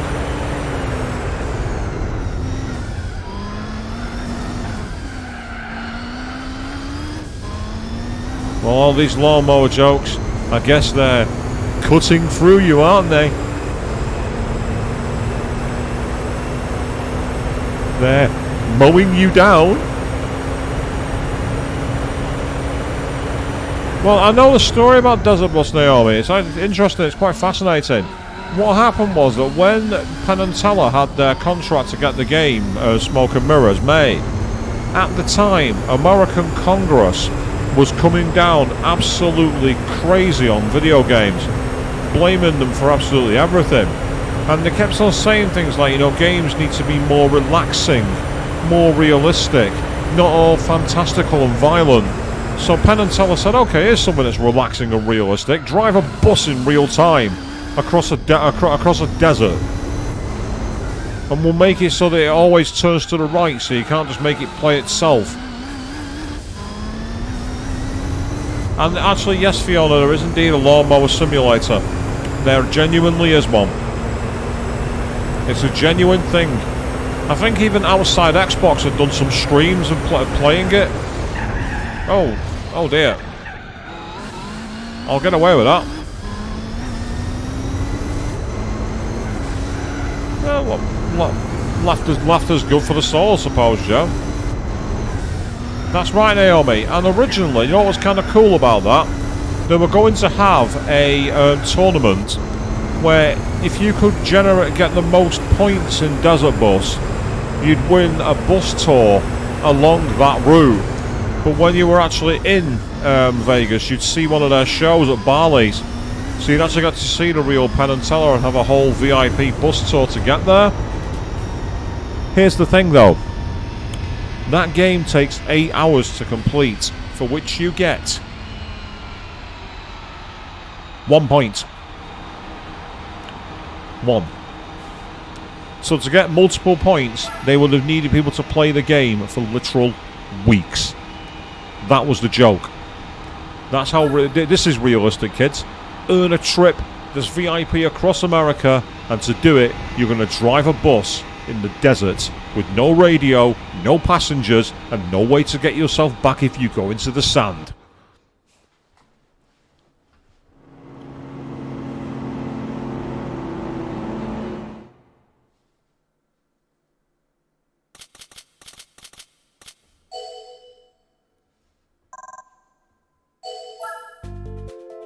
That's genuinely true. I am not making that up. Because the game never officially came out, no one ever got to enter it. Right, we've got 2 laps of the Nordschleife. This could be interesting. 2 laps of the Nordschleife in Group C Legends. This is it, people. It's the final race of the tournament.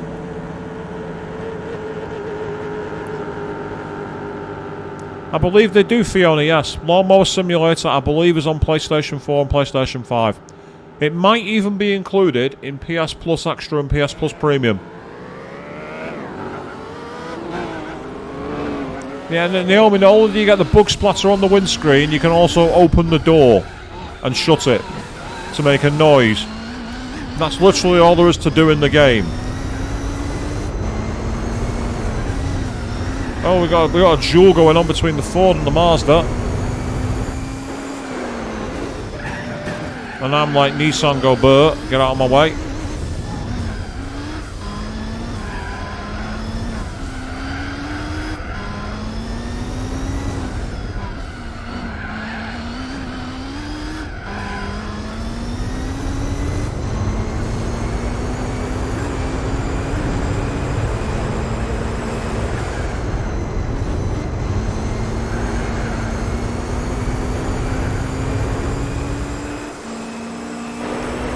If you want thrills, try driving this car around the Nordschleife. This is almost suicidal.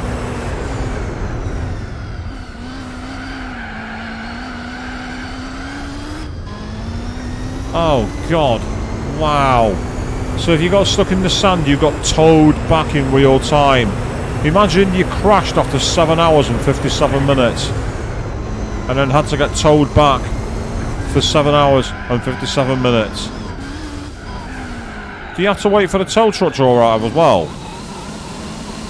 In real time. And I've no idea, Fiona, but I know they're out there. I don't know when they were released, but they are actually on the system. I know this. I've seen them. At least I think they're on PlayStation. I'm almost certain of it.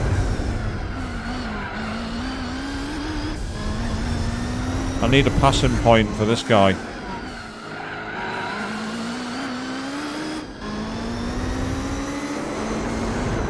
I'm just thinking like Penn and Teller here about how they want to screw the player over. That's the only thing I'm trying to think like they would. This part of the circuit I just can't get past him on. Not without crashing. So I crash. That actually wasn't intentional. I was literally saying that I can't get past him without crashing. And then I crash.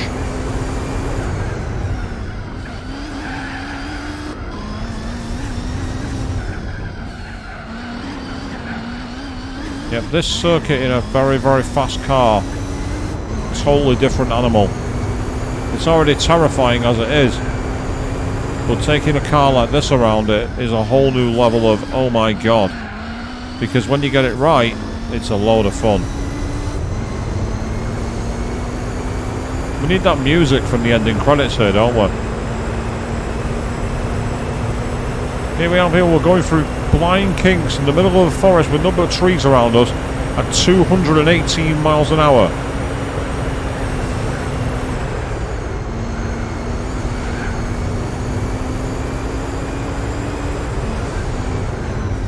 How different does this feel to the lap that we did trying to overtake all those Mercedes to unlock this car?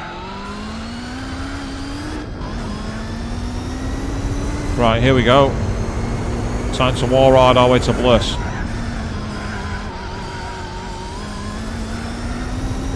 Trust me, they won't corner anywhere near like that.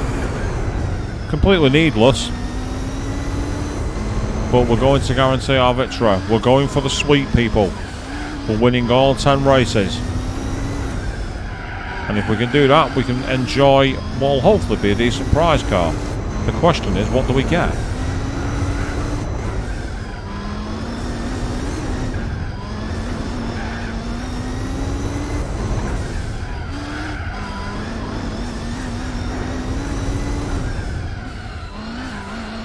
Oh, Joe, what's the worst game we've all played? I've played some truly, truly bad ones. I've played some awful games, like Truck Racer. Thank you, Avian. I appreciated that one. But I'd have to say, if I wanted to say the king and queen of all-time turds that I've ever played, the worst game I can possibly imagine playing through again was Everyone's Gone to the Rapture on PlayStation 4. That was fucking horrendous.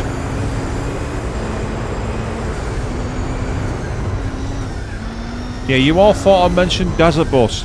You all thought I'd mention the likes of Big Rigs Over the Road Racing, or Dr. Jekyll and Mr. Hyde, or Shaq Fu. No. The worst I've ever played is Everyone's Gone to the Rapture. I've never... Hello Neighbour, I've never heard of that game, Queen. It sounds dull. Well, Fiona, if it's a movie about racing, you are going to see people going off, and you are going to see people crashing, because about high-end motorsports, that's what happens.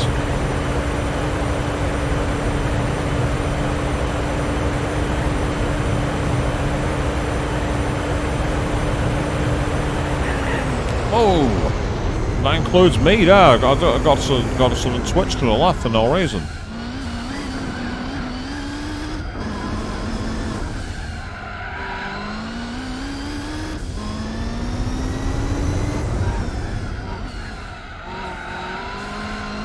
So we've done a 6:01 as our first lap.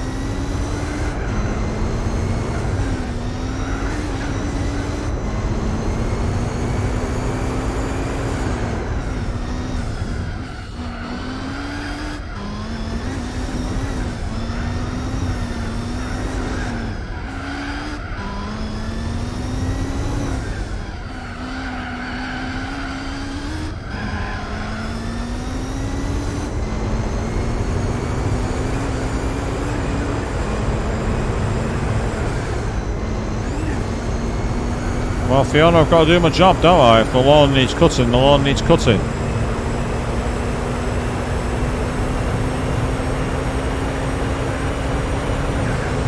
Besides, I needed to go fly mow. Fly for a mow, you get it?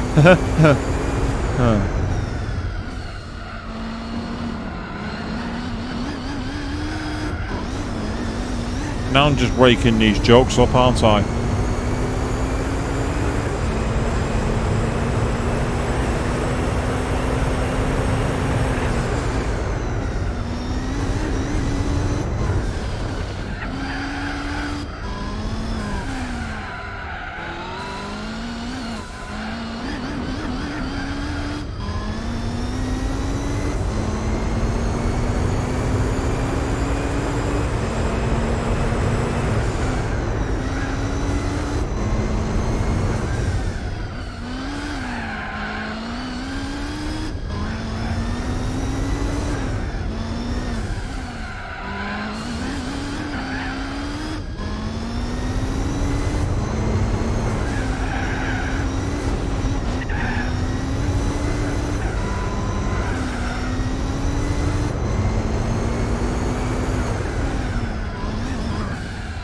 How much have I been paid, Fiona? 1 million credits.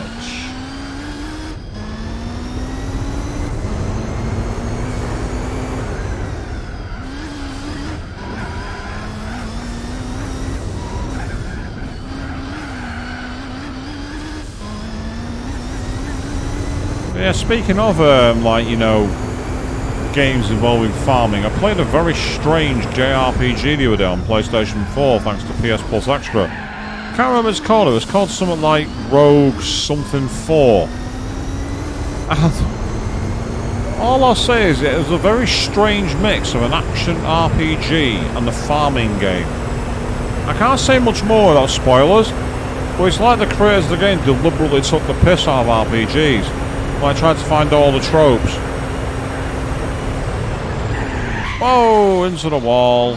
We're into the wall.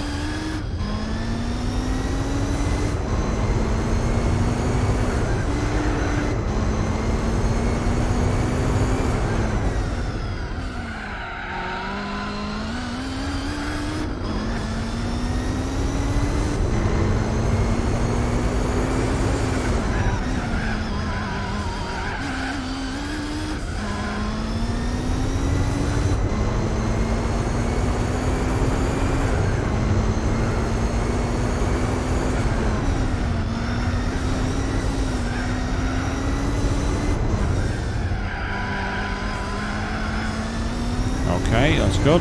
So far, so good.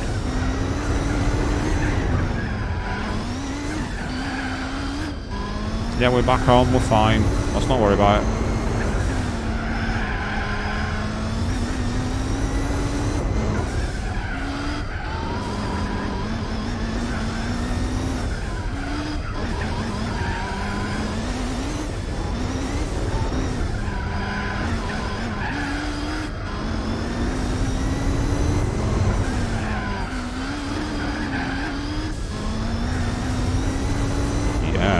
Now we're good.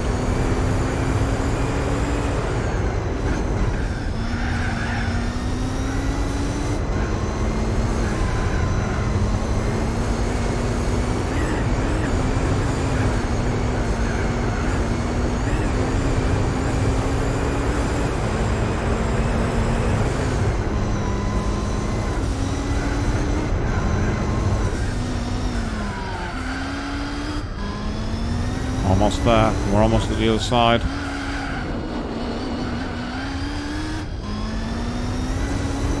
All we got to do is hang on to complete the sweep, win the championship, and finish strong. Here we go. Say that the downforce is crazy. I agree, Joe. The downforce is insane. We're flying through the course. Smashing out quite a lot of grip here.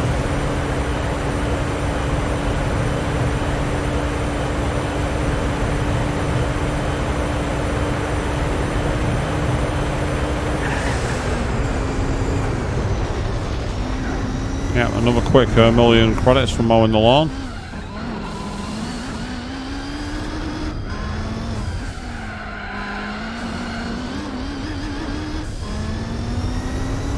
And done.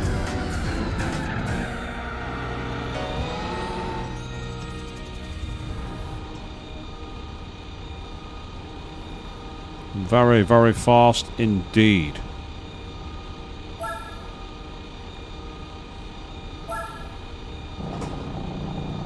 And there it is. 100 points out of 100. Complete and utter domination.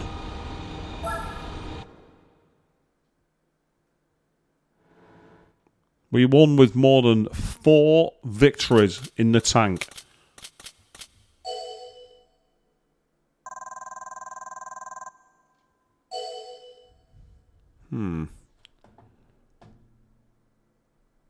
Okay. I just saw something on my screen that makes me wonder if you might have possibly lost me for a short period of time. So, we'll see. And here comes the end of the tournament. 100,000 credits because we won the overall championship. There we go. And let's see exactly what we get. Oh, very nice. We've got ourselves the BMW McLaren F1 GTR race car from 1997. Yes, V12 of muscle in that car. An absolute icon of the 1990s. That is the tournament complete. We've done it. So the question is, that one's the Dream Car Championship, and that's a tournament that we may well pick up on a future stream. But with that, we have managed to become all-stars, having completed all of the driving missions. And no, Naomi, we did not get a lawnmower car. But in Metropolis Street Racer, you can actually unlock a actual lawnmower. I can actually prove that one day. I will do that. I will actually get footage of driving the lawnmower in Metropolis Street Racer. It's ridiculous. And therefore, I did say this is going to be the final stream for a while because we are going to be off air for 3, count them, 3 weeks, as I will be on my way to a not very important place, not doing anything majorly special, not taking in any unusual sights or going anywhere cool or meeting cool people or anything like that. Nah, none of that. I'm just taking 3 weeks off. But I will catch you in June. That's when I am going to be back. Until then, thank you all very, very much for watching. And fuck driving mission 34. Fuck it right up its ass.